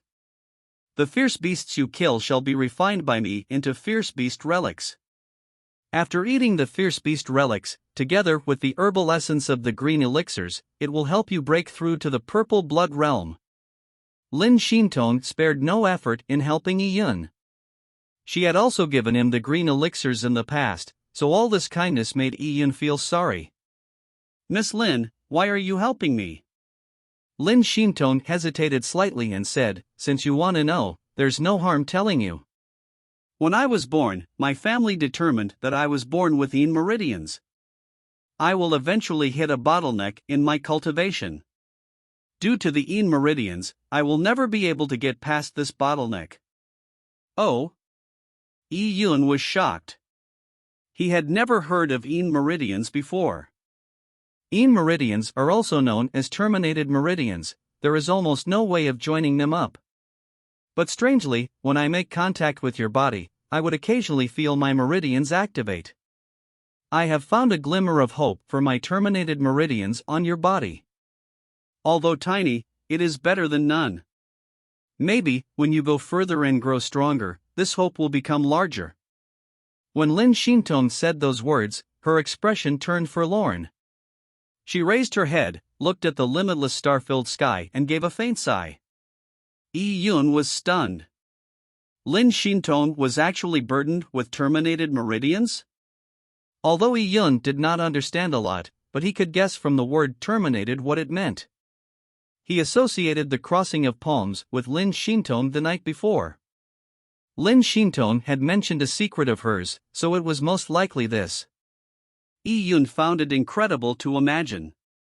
To him, Lin Xintong's strength was massive and she was extremely talented, with no bottom. But she actually was born with terminated meridians. She could still have this ridiculous talent even with terminated meridians? If not for the terminated meridians, to what extent could her strength reach? Yi Yun was shocked. The world was indeed vast and filled with experts. He deeply understood that no matter what results he had obtained, he was just at the beginning steps. The road ahead of him was still long. Give me your hand. Lin Xintong stretched out her hand once again. Again it was this white creamy hand. Under the moonlight, it suffused the luster of jade, dazzling Yi Yun. Danger lurks within the desolate human valley. Even some plants are man-eating monsters. You aren't able to perceive things yet, and you can only use your eyes. In the dark desolate human valley, it will be extremely dangerous. Hold my hand, I'll be able to avoid any danger. If you were to separate from me, and take a wrong step, you might fall into a trap and enter the stomachs of the beasts, and be eaten in an instant. Lin Xintong's words were not unfounded. The desolate human valley was fraught with danger. The monsters within were not only proficient at killing humans, they were masters of disguise and sneak attacks. Yun puckered his dry lips and held Lin Xintong's hand. The two slowly walked hand in hand into the rugged, desolate human valley. To venture into the desolate human valley with Lin Xintong made Yun fill with anticipation. At this moment, the moon was dim and the wind strong. There was little light that entered the desolate human valley. Yun followed Lin Xintong slowly. Yun could not see Lin Xintong at all, he could only feel his hand holding Lin Xintong's. In the silent darkness, he could faintly smell the fragrance of Lin Xintong's body. The desolate human valley was too quiet, so they could hear each other's heartbeats. This intriguing feeling made it seem like they were the only two people left in this world. Although it was safe, but walking hand in hand with Lin Xintong made the atmosphere ambiguous. Lin Xintong walked in front, and being able to use her senses to perceive the area, it did not affect Lin Xintong's vision despite the absence of light. It seemed like she could still see Yun if she turned her head back.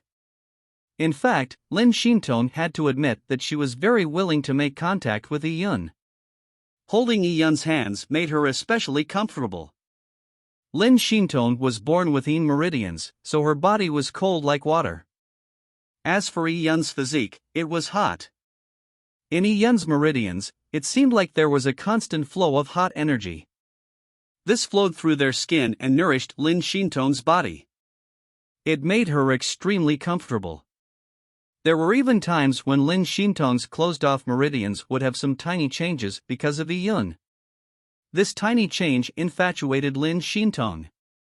As such, she had a sense of nostalgia of her holding hands with Yun. As the two slowly went deeper, the surrounding atmosphere became more bizarre. Although Yun couldn't see, he could feel a sense of death encroaching. The fanciful and fickle feelings he originally had been swept away. This desolate human valley was filled with death.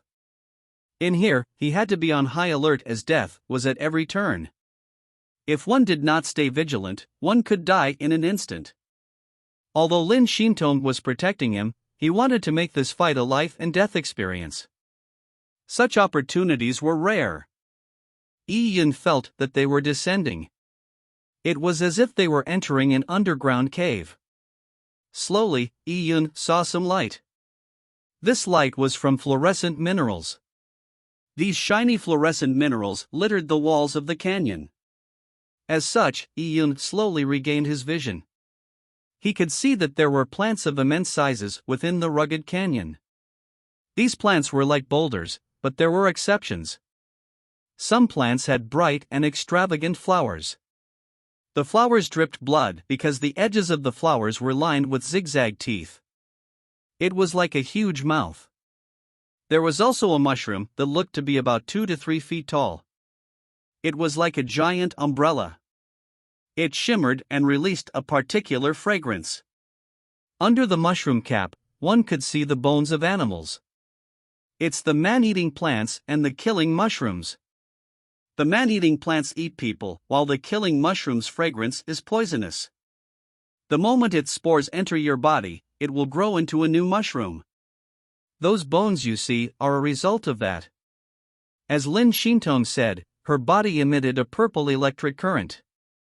It hummed, and whenever the mushroom spores came near to Lin Xintong or Yun, they would all be burned to ashes by the electric current. Yun was secretly scared. This was the wild world of the vast wilderness. In this region, death was possible without even knowing the cause of it. Lin Xintong said, "There are many inaccessible places in the vast wilderness that does not have a single soul. It is fraught with unexpected dangers you can't even imagine. But because there's not even a soul, and because of the strange environment, it will create treasures. The value of some treasures can be hard to measure. When it enters other regions of the vast wilderness, it can cause a bloodstorm, and might even destroy an ancient country." Lin Xintong spoke while Yun listened in silence. This was his first time for him heading into that world. To see what the world was about, Lin Xintong could be considered Yun's first guide. Let's take the cloud wilderness as an example. Some desolate lands of the cloud wilderness cover 100,000 miles, or maybe even 1,000,000 miles. They are deep mystic realms that have different spacetime properties. It is filled with primordial desolate beasts and even human lords would not dare to enter rashly. Just as Lin Shintong said it, she suddenly stopped. She looked forward coldly. Yi Yun also stopped, and he could feel a killing intent. There's something in front. Yi Yun unsheathed his Yinqi saber. He did not choose his own weapon, but since the Jin Longwei had given him the Yinqi saber, he used it. Seeing Yi Yun on alert, Lin Shintong was also pleased. She took a few steps back and stood behind Yi Yun. She made it clear that this was Yi Yun's battle. Roar! A muffled roar sounded out, and in front of Yi Yun, a stone wall suddenly began to move, shaking off stone dust. After everything peeled off, what appeared in front of Yi Yun was a gigantic ape monster. Its body was upright, and its arms long. The head did not take a large proportion of the body. It had a cross for its eyes, and a large blood-curdling mouth. This monster was covered in rock armor, and its body color could change into that of a rock. This was why Yi Yun did not see it from the beginning. But now, seeing its prey, its body started turning red, and it quickly became a giant blood-red ape. Bloodstone gigantic beast. Its level is that of a fierce beast. It's greedy, cruel, and strong. It likes to tear its prey apart. Kill it and I'll refine the fierce beast relic, allowing you to slowly break through into the purple blood realm. Lin Shintong said as she tapped with her fingers. The stone debris and dust did not even come close to her. In this chaotic underground world, Lin Shintong's clothes had never been stained. Chapter 136, Lin Shintong's Uncertainty. This bloodstone gigantic beast was large and terrifying. Humans felt a natural sense of oppression from fierce and desolate beasts. It was like a mortal facing an unrestrained tiger. Would he not be scared? Yi Yun was a 12-year-old child, and this was the first time he was meeting such a terrifying opponent. Lin Shintong was watching Yi Yun. She wanted to know if Yi Yun would have any sense of fear. Some people, especially those youths who had just made achievements in martial arts, went out for their first actual toughening experience, would end up facing fierce-looking beasts. Even if they had great strength that exceeded the beast they were facing, due to the difference in size and the ferocious appearance of the beast, they would still feel fear. They were subconsciously thinking of themselves as weaklings. Mortals, when facing beasts, would lack confidence. Their first instinct was to flee. Even if they fought with the beasts, they could not show the full extent of their abilities. There were too many people like that. When they faced people their own age, they would dominate and bully the weak. But once they faced a fierce beast, their faces would turn ashen from fright. Such people could not abandon the shackles of the weaklings. They did not have the heart of the strong, so they would not amount to anything great. Lin Shintong did not believe Yi Yun was such a person, but she wanted to see how far Yi Yun could go. How confident was he of his own strength? But Yi Yun's next set of words completely struck down Lin Shintong's thoughts. Yi Yun said, "Miss Lin, this bloodstone gigantic beast looks ferocious and savage. Its meat doesn't look delicious, is it?" Eh? Lin Shintong was stunned. She did not expect Yi Yun to ask such a question. It's like this. The village is lacking in meat. I'm thinking of bringing more back. Being from a small tribal clan, I got used to the poor lifestyle. However, once I began practicing martial arts, I had dreamed of walking into the vast wilderness to hunt, so that I don't have to worry about food. This bloodstone gigantic beast will be my first hunt. But if it's not delicious, or even inedible, then killing it and bringing its meat back to the village, wouldn't it be a waste of effort? Lin Shintong froze for a moment when she heard Yi Yun's words before she managed to laugh. She realized she had overthought things. Yi Yun had treated the bloodstone gigantic beast as his prey. Such spirit was extremely good. Although it looks hideous, its meat is delicious. Unfortunately, its meat quality is low, so it won't give you a lot of energy when you eat it. Its essence is all in its bones. It's good. As long as it's delicious.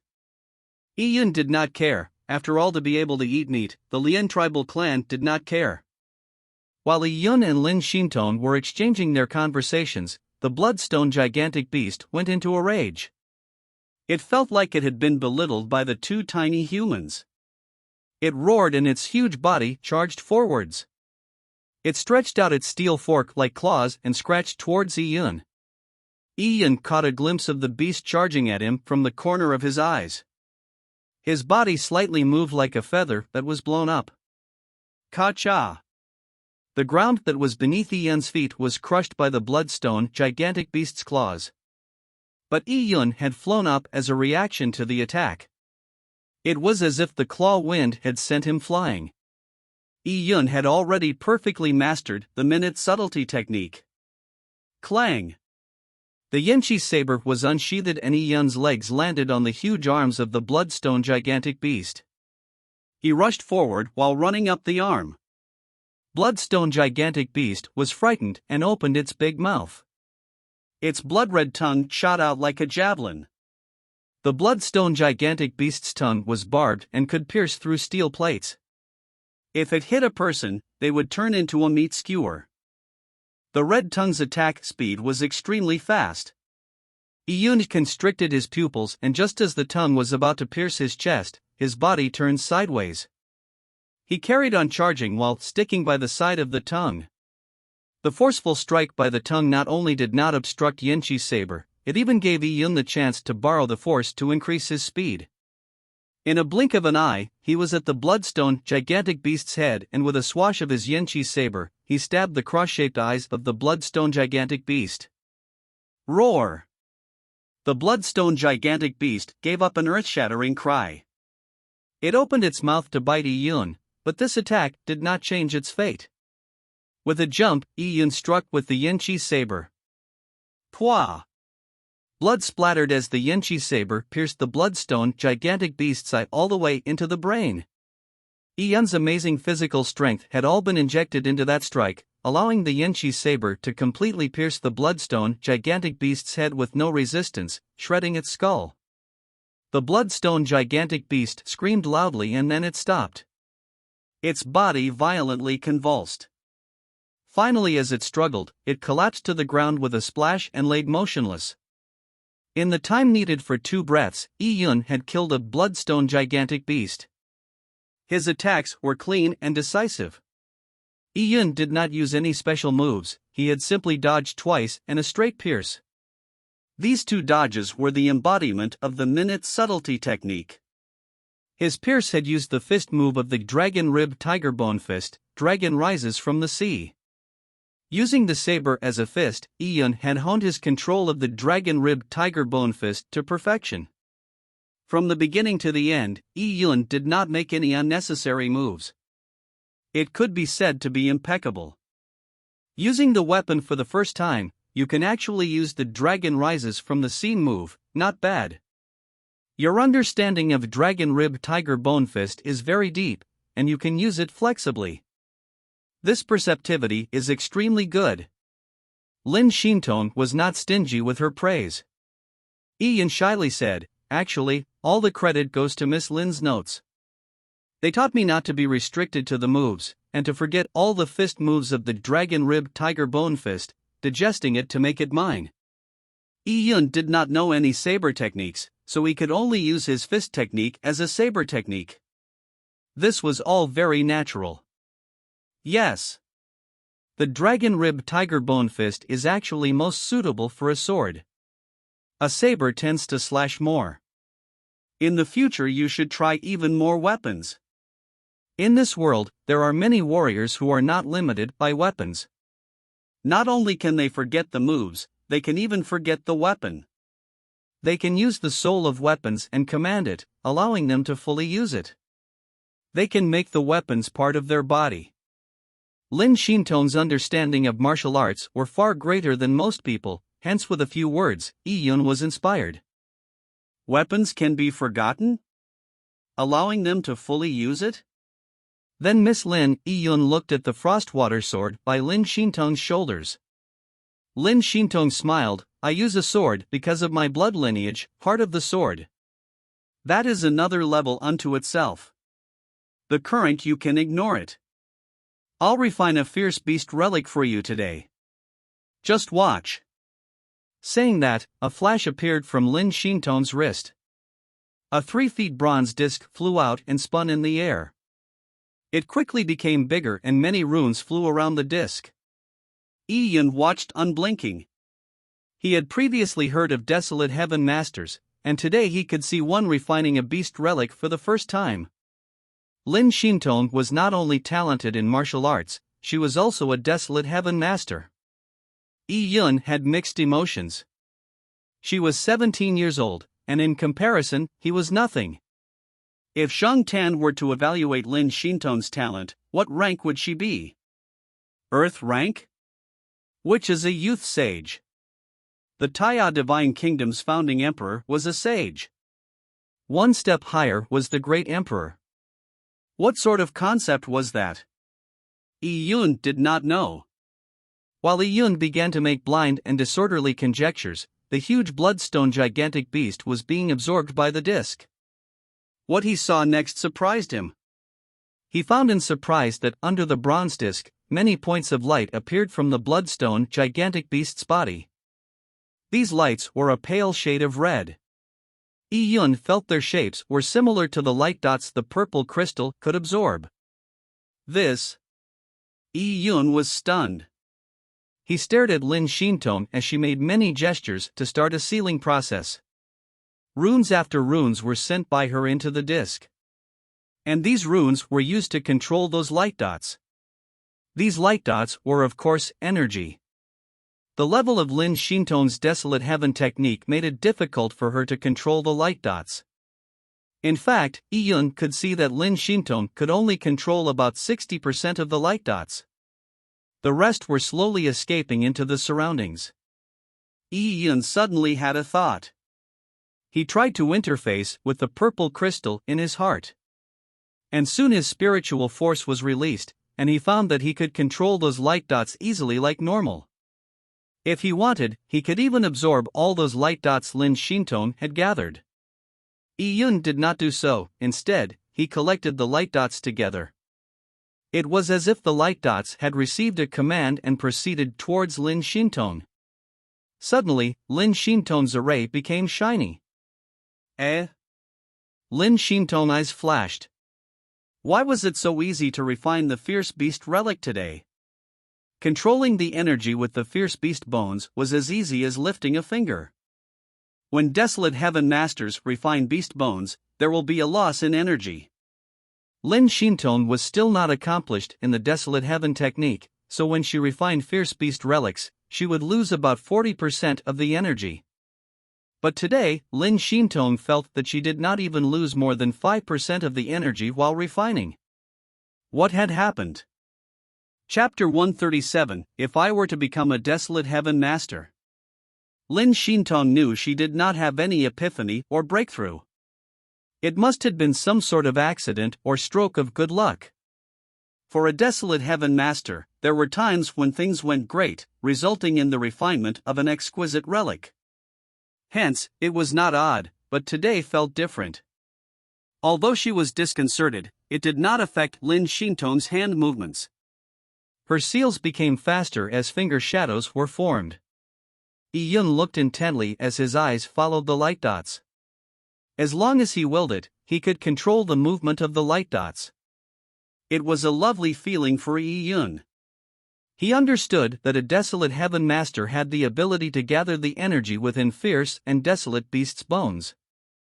But they were not just simply gathering. In the gathering process, the Desolate Heaven Masters would process the energy, branding it with their own mark. In addition, the desolate bones have their own properties. With the Desolate Heaven Master's mark and the desolate bones' properties combined, it could bring about incredible changes, giving the bone relic a property the desolate bones originally lacked. These things made Yi Yun generate a great interest. What if I became a Desolate Heaven Master? This thought suddenly appeared in Yi Yun's mind and began to grow. Like a seed, it grew into a huge, towering tree. Being a desolate heaven master would bring him many benefits. It was the most noble profession in the vast wilderness world. They can use their desolate heaven techniques to obtain unlimited wealth. And wealth meant cultivation resources. Not only that, they could have special techniques to process the energy. This made Yi Yun palpitate with excitement. Yi Yun had previously heard from Jiang Shiro that desolate heaven masters create desolate bone relics with different effects.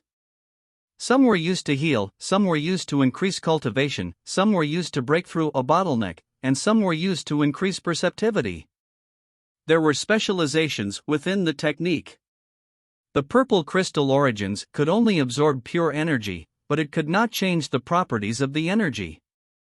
If we made the analogy of energy as being food, then the purple crystal origins was a collector of the best ingredients. A desolate heaven master was the chef. Their culinary skills were the desolate heaven technique, and when processing the ingredients, they could make a delicacy. With the purple crystal, he would have the best ingredients, and if he had the ability to manipulate the ingredients, shouldn't he learn it to produce the best delicacies? Yi Yun had many random thoughts within that few seconds. By then, Lin Shintong had already melted the bloodstone gigantic beast's bones in the white light, finally reducing it to a bone relic the size of a green bean. As for the bloodstone gigantic beast's meat, Lin Shintong did not touch it. The meat had been separated and dropped to the side. With a wave of her hand, the meat was stored in her interspatial wristband. Lin Shintong looked at that bone relic with a nonplussed expression. But she didn't think any further, and with a flick of the finger, it landed into Yi Yun's palm. Eat it, you shall be fighting battles continuously. Your energy consumption will be large. Lin Shintong said with thoughts on her mind. She still could not understand why the bone's energy was so obedient, yielding to her control. All right, Miss Lin.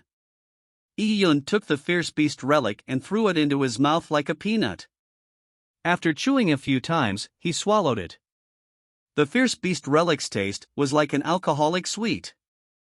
Upon entering the stomach, a surge of heat spread throughout the body. The energy Yi Yun had depleted quickly replenished. The beast relic refined by Lin Shintong was different from the energy absorbed by the purple crystal origins. This beast relic had a much better effect of replenishing strength. Yi Yun pretended to inadvertently ask, "By the way, Miss Lin, were you demonstrating the desolate heaven technique? If an ordinary person were to learn the desolate heaven technique, what ways are there?" Oh. Lin Shintong looked at Yi Yun with surprise. Her pair of eyes were still extremely bright even in the dark desolate human valley. You want to learn the desolate heaven technique? I'm interested. Yi Yun answered. Lin Shintong shook her head. I advise you not to learn it.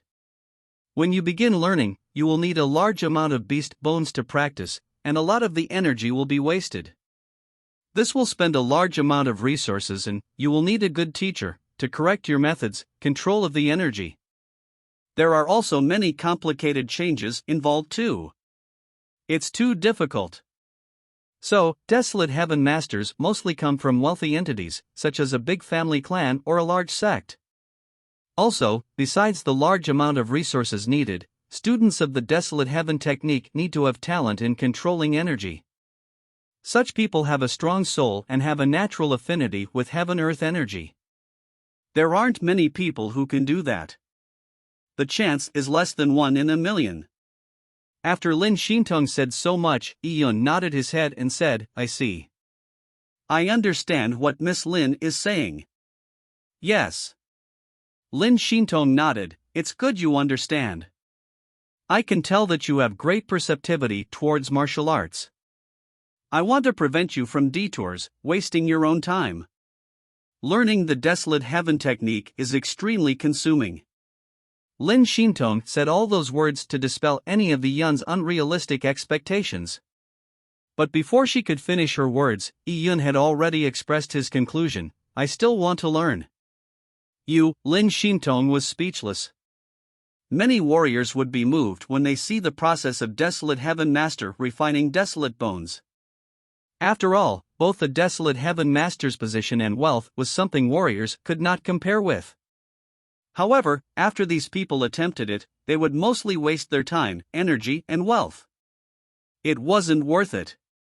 I am serious. It's not on a whim.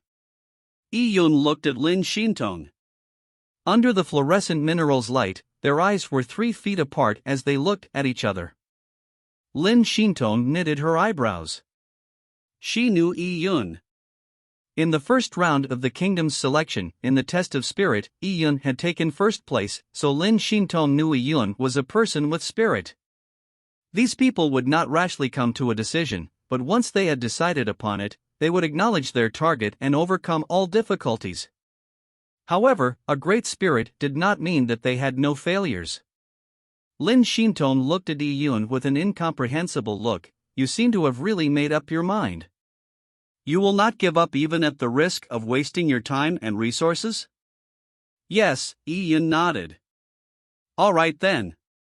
Lin Shintong shook her head. In that case, I will give you the opportunity to come into contact with the Desolate Heaven technique. You have to be at least at the Purple Blood Realm to learn the Desolate Heaven technique. I have a scroll here left by my master. It's a Desolate Heaven Master notebook. Saying that, Lin Shintong took out a black scroll from her interspatial wristband. The scroll did not have any embellishments and looked a little old. My master gave me 18 scrolls. I have already memorized all the contents of the first scroll. I will lend it to you.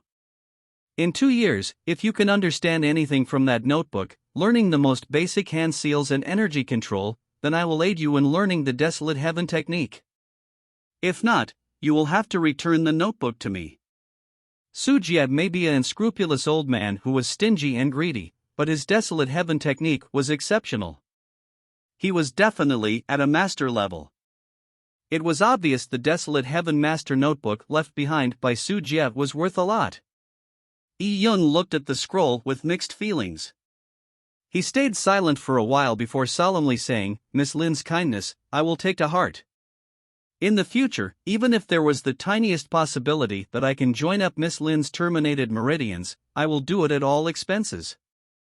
Yi-Yun solemnly took over the scroll. Lin Shintong looked helplessly at Yi-Yun. She did not know what the child was thinking, for him to think he could learn the Desolate Heaven technique. In fact, Lin Shintong had taken out Su Jie's scroll to make Yi-Yun aware of the overwhelming odds against him. The scroll's difficulty was extremely high, especially for beginners. Lin Shintong grabbed Yi-Yun's hand and pricked Yi-Yun's thumb with her fingernail. A drop of blood dripped on the scroll. In these 2 years, only you can read this scroll. If it were to enter the hands of others, the scroll will automatically be destroyed. In this world, although there were some public lectures by Desolate Heaven Masters, there were some core heritage that were treasured as one's own belongings. The scroll left behind by Su Jie was equipped with self-destruction capabilities. So as long as other Desolate Heaven Masters did not see the scroll, with Yi-Yun's abilities, he had no way of leaking out the core teachings of the scroll.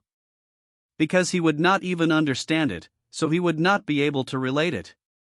Yi-Yun interfaced the scroll with his mental energy. Upon seeing the contents of the scroll, he was stunned. The various complicated symbols, formation maps and understandings looked Greek to him. Not only that, the content within the scroll was too great. Yi-Yun felt like an entire library had been moved into the scroll. And according to what Lin Shintong said, this was just the first scroll. There were 17 others, and those scrolls' difficulty might be even greater. The Desolate Heaven technique was such a great exaggeration. Now, do you still want to learn it? Seeing Yi-Yun's surprise and shocked expression, the corners of Lin Shintong's mouth appeared a satisfaction at having defeated him. Letting you know the difficulty of the Desolate Heaven technique is an advice for making you aware of the overwhelming odds against you. Only then will you not make such unrealistic decisions. Yi-Yun dazed for a while and solemnly kept the scroll. He clasped his hands and said, Miss Lin, in 2 years' time, please check the results of my desolate heaven technique. Lin Xintong was speechless. Yi Yun had no resources and was poor as a church mouse. He did not have much ability also. How could he learn the desolate heaven technique from a book filled with words and diagrams he couldn't understand? If not for Yi Yun accomplishing many things that were impossible, and leaving a good impression on Lin Xintong to the point of appreciation, Lin Xintong would have labeled Yi Yun as an unreasonable person. You handle yourself. After saying what she had to say, Lin Xintong stopped talking and could only abandon it. She turned around and carried on walking deeper into the valley. Chapter 138, Desolate Beast. Pwah! Yi Yun countered a sneak attack that was launched by a fierce beast before cutting its head off. This fierce beast was the size of a monkey. It had a pair of wings, which made it look like a bat. The purple teeth bat. Its teeth have purple venom, and upon entering the body of humans, it will melt their muscles, causing them to turn into liquid. Then, the purple teeth bat will suck them dry. Eventually, only desiccated skin will be left. The purple teeth bat's strength is not great, but its speed is extremely fast and good at sneak attacks. It's very good that you are able to chop off its head. In the past few hours, your saber techniques have improved. Lin Xintong was extremely proficient with the fierce beasts of the cloud wilderness. She was like an encyclopedia. Lin Xintong knew every fierce beast and dangerous plant they met along the way. Along the way, Yi Yun would fight with fierce beasts while Lin Xintong would give out pointers, praise his moves and point out his deficiencies. This benefited Yi Yun a lot. Time passed quickly, and the duo had gone deep into the valley. They had traveled hundreds of miles, spending a day and a night. The duo experienced dozens of fights. Yi Yun settled them all. During this, Yi Yun was injured, but they were minor, so he quickly recovered.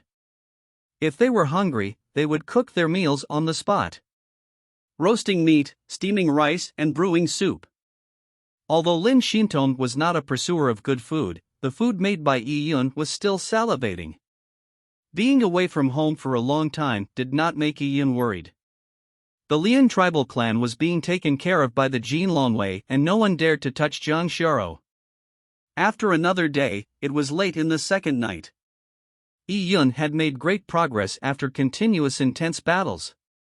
Because after every battle, Yi Yun could eat a bone relic, which strengthened his cultivation. Not only did it improve his cultivation level, his foundation had improved. Most importantly, Yi Yun's combat experience had rapidly increased. Traversing the vast wilderness and experiencing life and death battles were extremely valuable. See? Suddenly, Yi Yun heard a sharp rustling sound. Very soon, the rustling sound became more intense. It was like tens of thousands of pounds of sand being constantly grinded. The sound was assaulting their eardrums. Yi Yun had a change in expression when he felt a chill. It was like a cold wind that blew and entered into the bone. What is it? Yi Yun went on high alert and attentively looked around. Under the faint fluorescent light, what he saw made his scalp tingle. Not far away, a group of black snakes were sliding over. Among this group of snakes, the slimmest was as thick as a water bucket. Some of them were as thick as a water tank, and some were so thick that two people were unable to encircle them. A group of snakes arrived from all sides, surrounding Yi Yun and Lin Xintong. All these snakes were at the fierce beast level. With so many snakes attacking, Yi Yun was bound to be bitten to shreds. But Yi Yun had Lin Xintong beside him. Lin Xintong glanced at the numerous pythons and said lightly, "We have encountered a desolate beast. All these snakes are being driven by a desolate beast." Desolate beast? Yi Yun was stunned. Desolate beasts were one level higher than fierce beasts. There were much fewer desolate beasts than fierce beasts, but they were the true masters of the vast wilderness. It's a frost python. In this huge mass of pythons, Lin Xintong spotted the true Serpent King. Frost python. Yi Yun of course knew about the frost python. He had stolen the frost python desolate bones from Lin Qingyu. The frost python desolate bones was toxic. To refine it, a desolate heaven master was needed, or the consequences would be dire. It's an immature frost python. Very good. Yiyun, this is your chance. The frost python is one of the weakest desolate beasts. An immature one is about the strength of a normal purple blood warrior. You can try to see what it's like battling at the purple blood level. In this battle, all you need is to remain undefeated. It will be way of hardening yourself. Yiyun was still at the peak Qi Gatherer realm. The gap between mortal blood and purple blood was big, but Yiyun's skills included minute subtlety and insight like no moves. Compounded with his tempered body, Dragon Pulse, he could battle a weak purple blood warrior. Yiyun's eyes flashed with excitement. Desolate beast. He was finally going to fight a desolate beast.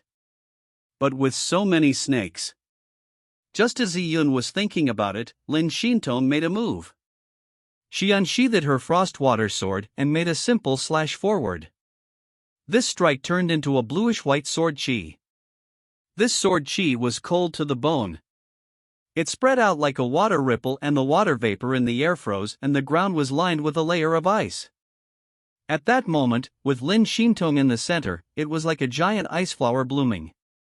The surrounding 100 yards had turned into a world of ice. The group of pythons that were rushing forward had been frozen by the ice, turning into ice sculptures. Seeing this scene, Yiyun was shocked. He knew how strong the fierce beasts were. But under Lin Xintong's hands, they did not have any resistance, and the entire group was killed in one shot. Only the frost python serpent could resist Lin Xintong's icy sword attack. This was because the frost python serpent was strong and its elemental property was cold, so it had a high resistance to the frost chi. But this sudden turn of events shocked the frost python. It originally thought that Yiyun and Lin Xintong would be a splendid meal.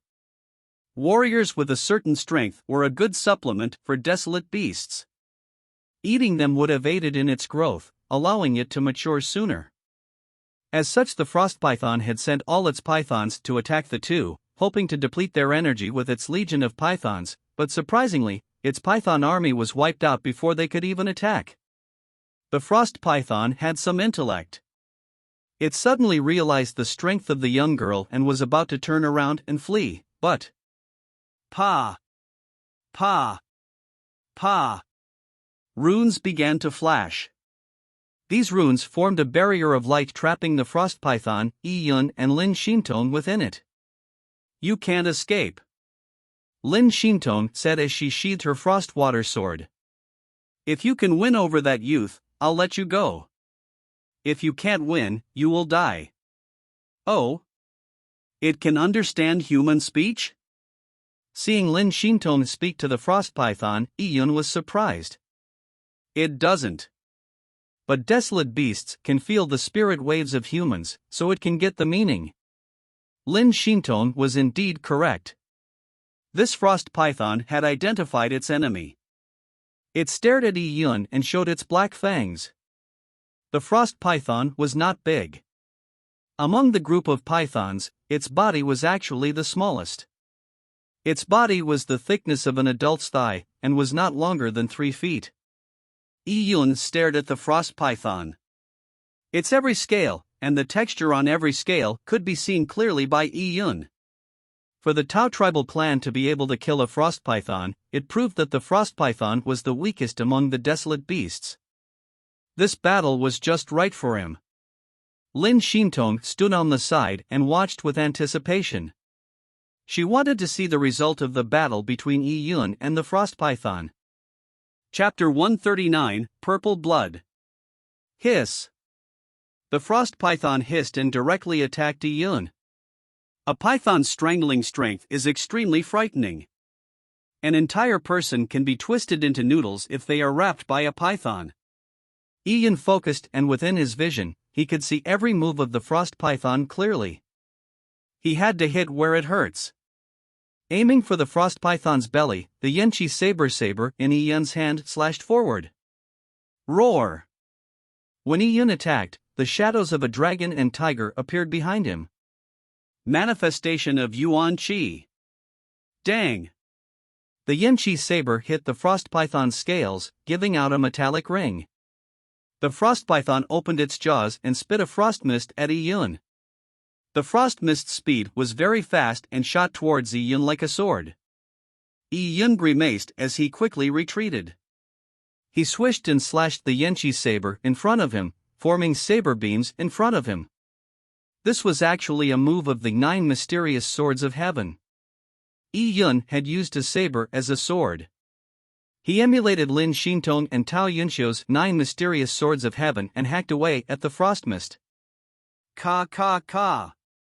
The Yanqi saber was covered in ice as numerous ice crystals fell. This frost chi meandered down the Yanqi saber onto Yun's arm. At that moment, Yun felt as if his arm had been frozen. Such an amazing frost toxin. Such a terrifying defense. Yun looked at the spot on the frost python's body where he had slashed. There was a red mark there. Several scales had been cut through, and it shed a little blood. But it was just a superficial wound. For a frost python with powerful vitals, it was nothing. Frost pythons have extremely hard scales. It is much stronger than tempered steel. Lin Xintong said by the side. I see, to be considered a desolate beast, it sure has to be extraordinary. Yun had that thought in mind. The frost python let out a scream and its huge tail stabbed towards Yun. Ka-cha! The ground shattered as Yun leaped. With the shake of the Yanqi saber, the ice crystals shattered. Using them as weapons, they were shot towards the eyes of the frost python. But the frost python sprayed out a mouthful of frost chi, freezing the ice crystals. Upon doing so, the frost python opened its mouth and sucked back all the frost chi into its stomach. Oh! It can absorb frost chi that has left its body? This scene surprised Yun greatly. Following that, Yun learned why a desolate beast was given its title, overshadowing fierce beasts. This frost python opened its mouth and spat back the ice crystals. The ice crystals solidified into the air to become a long saber. This saber looked exactly like Yun's Yanqi saber. It was mimicking Yun. Cha! The frost saber slashed at Yun. Yun raised his saber to parry the attack, ping. A strong tremor traveled through his arm as Yun felt his arm go slightly numb. A desolate beast's greatest improvement over a fierce beast was the ability to control heaven-earth energy. Just like a warrior's manifestation of Yuan Qi, a desolate beast can control the heaven-earth energy to form its own moves to attack its enemy. The frost saber was such a thing. As expected of a desolate beast. Yun's eyes lit up. This frost python was the most powerful opponent he had ever faced. With the Yanqi saber in his hand, he clashed with the frost saber. Holding the Yanqi saber, Yun interchanged between the moves of Dragon Rib, Tiger Bone Fist, and 9 mysterious swords of heaven. At the beginning, Yun's battle was fraught with difficulty, but over time, he adapted to the frost python's attacks. A desolate beast was after all a beast.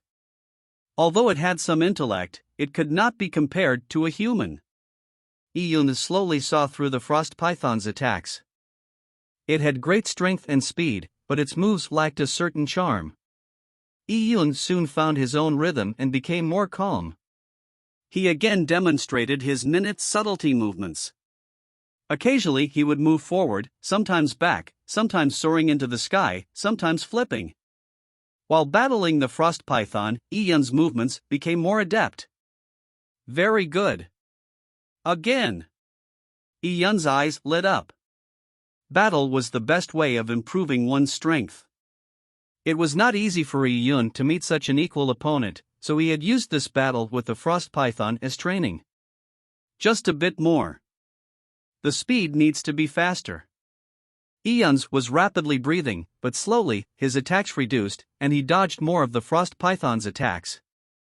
This frost python was expending its body's power of desolates, but it never managed to kill Yun, causing it to become more feisty. It knew that, if it did not defeat the human in front of it, it would die. The frost python was cornered. It began to spit out large amounts of power of desolates, forming icicle cones. Together with the frost Yanqi saber, they were sent to attack Yi Yun. It bet everything on that one throw. Just nice. Yi Yun felt his current state was at its limit. Seeing the icicle flying towards him, Yi Yun clenched his Yanqi saber with both hands and slashed at it. Roar! With a dragon and tiger roar, a purple-gold dragon shadow appeared. At the same time, icy blue light dots appeared from the corpses of the pythons that were sealed by Lin Xintong. These light dots could only be seen with the aid of Yi Yun's purple crystal. The fierce beast's energy was naturally below the desolate beast's, but there were too many energy light dots from the fierce beasts. The moment the light dots appeared, they were sucked towards Yi Yun as if he were a whirlpool. Numerous light dots entered Yi Yun's skin, tendons, flesh, veins, bones, organs and marrow. This energy surged into Yi Yun's body. Yi Yun felt that if he could not vent all this energy out, his body would explode. In the chaos, Yi Yun could feel like he had touched a thin film. This thin film was the purple blood bottleneck. Ha! Yi Yun roared, and the energy within his meridians flowed. This terrifying power was infused into the Yanqi saber as he slashed forward. Pang! With a loud explosion, the crystal spat from the frost python had been shattered to pieces by the Yanqi saber. The Yanqi saber's momentum did not lessen. It mercilessly chopped into the frost python's head. The hard skull of the frost python was split into two. Yi Yun exerted more strength as his Yanqi saber pierced through all the way into its gullet. The saber entered the frost python's stomach, and blood sprayed all over Yi Yun. The python's blood was cold, like the icy cold water of winter. Upon being splashed by the python's blood, Yi Yun's fighting spirit burned even stronger. Exerting more strength into his hands. Cha! Not only did the Yanqi saber enter the python's body completely, even Yi Yun's hands entered the frost python's mouth. The frost python's body was like a thick whip that twitched constantly. All the surrounding rocks were smashed into pieces. But the terrifying saber chi had entered its body, crushing all its organs. The frost python was dead. After the frost python died, its energy appeared as dots of light. After using that move, Yi Yun felt as if his body was a bottomless hole. He was extremely hungry. The first thing he did upon seeing the frost python's energy was to swallow it all. Come! As the purple crystal pulsated, numerous energy essences emerged from the frost python's body and surged into Yi Yun's body. Yi Yun could feel his mind, body, meridians were burning up. The flames roared into the sky, illuminating his body. Yi Yun suddenly could see every meridian and every blood vessel he had. As he gazed at it, the blood transformed. The blood coagulated and turned heavy, but it still had a strong vitality. Every drop of blood seemed to come alive. It flowed extremely quickly, carrying more energy and nutrients. This blood had a slight hint of purple under the light of fire. At this time, Yi Yun's bone marrow became extremely pure under the nourishment of the blood. It shined like silver, as if mercury was being poured into it. Purple blood realm, this is the purple blood realm. With the entire body's blood transforming, shimmering purple under the sun, his bone marrow was tempered like silver. It turned hard and pure. This was the purple blood realm dreamed of by many warriors of the vast wilderness. At the moment he broke through to the purple blood realm, Yi Yun felt extremely comfortable. He could not help but let out a cry. This cry was like a dragon's roar, spearing through the clouds and shattering stone. Pa! Pa! Pa! The ice python sculptures were shattered by this sonic boom. It turned into countless number of ice crystals that scattered in all directions before falling all over the ground. Not far away, Lin Xintong was stunned. Purple blood realm, he broke through to the purple blood realm? Lin Xintong had brought Yi Yun on this training trip to aid him in breaking through to the purple blood realm. Yi-Yun's breakthrough to the Purple Blood Realm was not a mystery to Lin Xintong, but she had originally expected that Yi-Yun would have used up all his energy to kill the Frost Python. She would then help him obtain the Frost Python Desolate Bones and refine it to a Desolate Bone Relic. After Yi-Yun ate that, he could then break through to the Purple Blood Realm. But the actual turn of events went beyond Lin Xintong's expectations. He had managed to break through during the battle. Yi-Yun's final strike was his ultimate attack, and was also the prelude to his breakthrough. Seeing the Frost Python, it had been split into two by Yi-Yun. It was a terrifying blow. Originally, Lin Xintong expected for Yi-Yun to choose a weak point of the Frost Python, such as the eyes. And by slowly depleting the Frost Python's energy, he would be able to kill it. But Yi-Yun had killed it in one fell swoop. The battle result was startling to Lin Xintong. Purple blood, the beginning steps on the path of martial arts. Generally, Lin Xintong would not feel anything when an ordinary person breaks through to the Purple Blood Realm. And most people's breakthroughs were nothing surprising. They usually ate a Desolate Bone Relic, meditated for a long while before making a natural breakthrough. It was a rare sight to see someone break through with such earth-shattering results like Yi-Yun. Yi-Yun was in linen clothes and his long hair was blowing in the wind. His body was covered with snake blood, making him look like a savage. In myths and legends, when warriors slay serpents, they would bathe in the snake's blood. Yi-Yun was quite true to these legends. You actually broke through to the purple blood while battling. I had originally planned to refine a Desolate Bone Relic for you. But it looks like there's no need. Lin Xintong looked at Yi-Yun as she murmured. Chapter 140, Flowing Mercury Gown. Yi-Yun took a few deep breaths and the surrounding frost chi was sucked into his lungs. He could feel his blood moving, which made him feel extremely comfortable. Miss Lin has refined many fierce beast relics for me. As it accumulated, it was natural for me to break through. Lin Xintong said, you reached the state of tempered body, Dragon Pulse. So, to break through to the purple blood, you need a lot of energy. To be able to break through in battle using your own strength is not easy. At this point, there is nothing else I can help you with. Your future will be decided by yourself. I will be leaving the Cloud Wilderness and returning to the Lin family. Since you have killed the Frost Python, I'll leave this set of Frost Python Desolate Bones with you, as materials for you to learn the Desolate Heaven technique. Yi-Yun and Lin Xintong's expedition to the Desolate Human Valley ended. Both of them flew back overnight to the Lian tribal clan and separated at the entrance. Lin Xintong took out all of Yi-Yun's hunts from her interspatial wristband. The pile of fierce beast meat was already tied up in rope, forming a mountain of meat. Its weight was about 100,000 pounds. Before leaving, Lin Xintong took a glance at Yi-Yun's blood-stained linen clothes and said, I'll give you a set of clothes. Saying that, Lin Xintong's fingers wiped the interspatial wristband and she took out a thin apparel. It was extremely soft and looked like flowing mercury. This shirt is called Flowing Mercury Gown. It's a treasure. By wearing it, it can aid in increasing your strength and help you reach the large success stage of the Minute Subtlety Movement technique. As she said that, with some movement of hers, that flowing mercury gown flew into Yi-Yun's hands. Yi-Yun found that it was cold to the touch. It felt like holding a pool of water, which was very comfortable. He was filled with curiosity. What was this flowing mercury gown's mystery? How could it increase his strength and improve his Minute Subtlety technique? Yi-Yun did not stand on ceremony and took off his linen shirt, exposing his shapely muscles. After a few months of training, Yi-Yun's body was no longer thin and weak. He still looked thin with clothes on, but once he removed his clothes, he impressed people with his body's muscular strength. Every morning, Yi-Yun would wake up to hear his joints popping.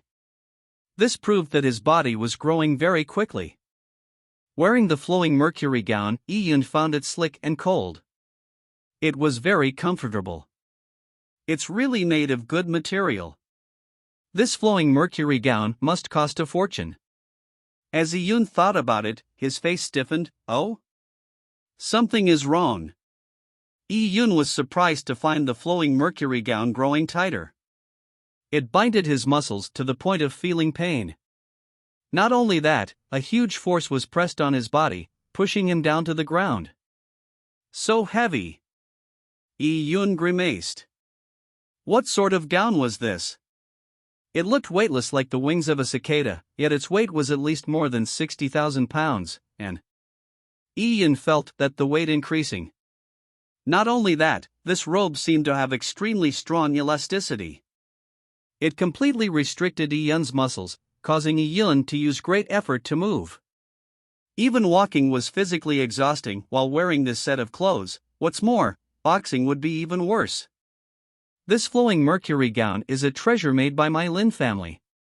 In the city, there are many similar clothes, but none come close to the level of the flowing mercury gown. In the flowing mercury gown, there is an array that absorbs heaven-earth yuan qi and uses it as its power source. This set of clothing can change according to your preference. Its weight ranges from 10 cauldrons to as many as 1,000 cauldrons. The operating procedure is simple. I will explain it to you now. Lin Xintong explained the operating procedure of the flowing mercury gown to Iyun. Iyun's eyebrows kept twitching as he realized there were such clothes in this world. He finally understood Lin Xintong's words. He knew why wearing this set of clothes would aid him in learning the large success stage of minute subtlety. It should be said that wearing this set of clothes was a form of training at every moment. Iyun followed Lin Xintong's instructions, and indeed, the weight of the flowing mercury gown could be changed. But even at its lightest, the flowing mercury gown still weighed 10,000 pounds. The weight is actually not as important. What was important was the flowing mercury gown's strong binding strength. It made Iyun use a lot of strength just to stretch his body, or to box. I shall give you this flowing mercury gown, Lin Xintong casually said. Iyun was stunned. Although Lin Xintong had simply described it, Iyun could guess that this flowing mercury gown was not cheap. Yet, Lin Xintong gave it to him. He was just about to say something when Lin Xintong began to float away. She was like a piece of cloud, flying up in the sky. With a blow of the wind, she had disappeared. Iyun was somewhat disappointed. He had separated from Lin Xintong today, and in a few days, he would step foot into the Central Plains. The kingdom's Central Plains was something Iyun had long anticipated. Iyun looked at the huge mountain of meat beside him. He pulled the ropes and dragged the hundreds of thousands pounds of meat. Having reached the purple blood realm, Iyun's strength had grown. He lowered the weight of the flowing mercury gown to 10,000 pounds. As for the binding strength of the flowing mercury gown, it gave him difficulties stretching his body, but to maintain the rope-pulling actions wasn't difficult. Hence, it was simple for Iyun to drag the mountain of meat. The fierce beasts tied up in the meat mountain had thick flesh and tough hides. Even as they were dragged, their meat did not get mangled. But due to the great weight of the fierce beasts, it left a huge ditch in the ground. The scene of Iyun dragging the meat was shocking. As it was nearing noon, many of the Lian tribal clans people were out in the fields working. They saw a moving mountain of meat from afar. What's that? The people were shocked. When the meat neared them, on closer inspection they were shocked till their chins nearly fell to the ground. Within the mountain of meat were tied up fierce beasts. The bigger ones were the size of a house. It weighed several tens of thousands pounds. Such a large pile of fierce beasts were all dead. Iyun was dragging them like he was dragging a dog. These were killed by Iyun? He went into the vast wilderness to hunt? Those who thought of that were stunned. To hunt in the vast wilderness was a dreamlike phrase to the people of the Lian tribal clan. If they could go into the vast wilderness to hunt, then there will be no lack of meat in the tribe. But the vast wilderness was fraught with dangers. Even purple blood warriors did not dare to go too deep. They would usually hunt within 100 miles of the village. And that was already considered very amazing. Purple blood warriors returning with 1 or 2 fierce beasts the size of a cattle would be a great catch. But now, Iyun had dragged more than 100 fierce beasts of various sizes. It was as if the ground had been littered with them for him to pick them up. In the cloud wilderness, fierce beasts were synonymous with cruelty and death. Each fierce beast was terrifying and there was great risk hunting one. But for Iyun to hunt en masse, he was too monstrous. Iyun killed that many fierce beasts in the past few days? He had ventured deep into the vast wilderness? The people of the Lian tribal clan were lost for words. And especially the members of the warrior preparation camp who deeply understood the strength of the fierce beasts. They looked at Iyun as if he were a god, and wished they could kneel down and worship him. In the vast wilderness, those with strength were respected. In the past, they could estimate Iyun's strength from the kingdom's selection. They had no idea how strong Iyun really was. But today, they had finally seen it. He was a monster. Young Master Yi hasn't broken into the purple blood realm yet, right? Even the farmers knew that warriors had to reach the purple blood realm to go out into the vast wilderness to hunt. But how did Iyun manage doing so being at the peak of mortal blood realm? How would I know? Maybe he has already broken through. Even if he hasn't, so what? Don't you know, young Master Yi was named the first in the selection, and was made a kingdom knight. Maybe his peak chi gatherer realm is enough to match a purple blood's fighting power. Hearing someone from the warrior preparation camp say that, the people were disturbed. If Iyun could match a purple blood realm at the mortal blood realm, then when he broke through to the purple blood realm, what would the extent of his powers be? It could be expected that Iyun would have a meteoric rise in the future, and will amount to great things. If they could follow Iyun, being one of his servants or servant girls, then they could upgrade their lives by clinging onto him, allowing them to not worry about food or clothing.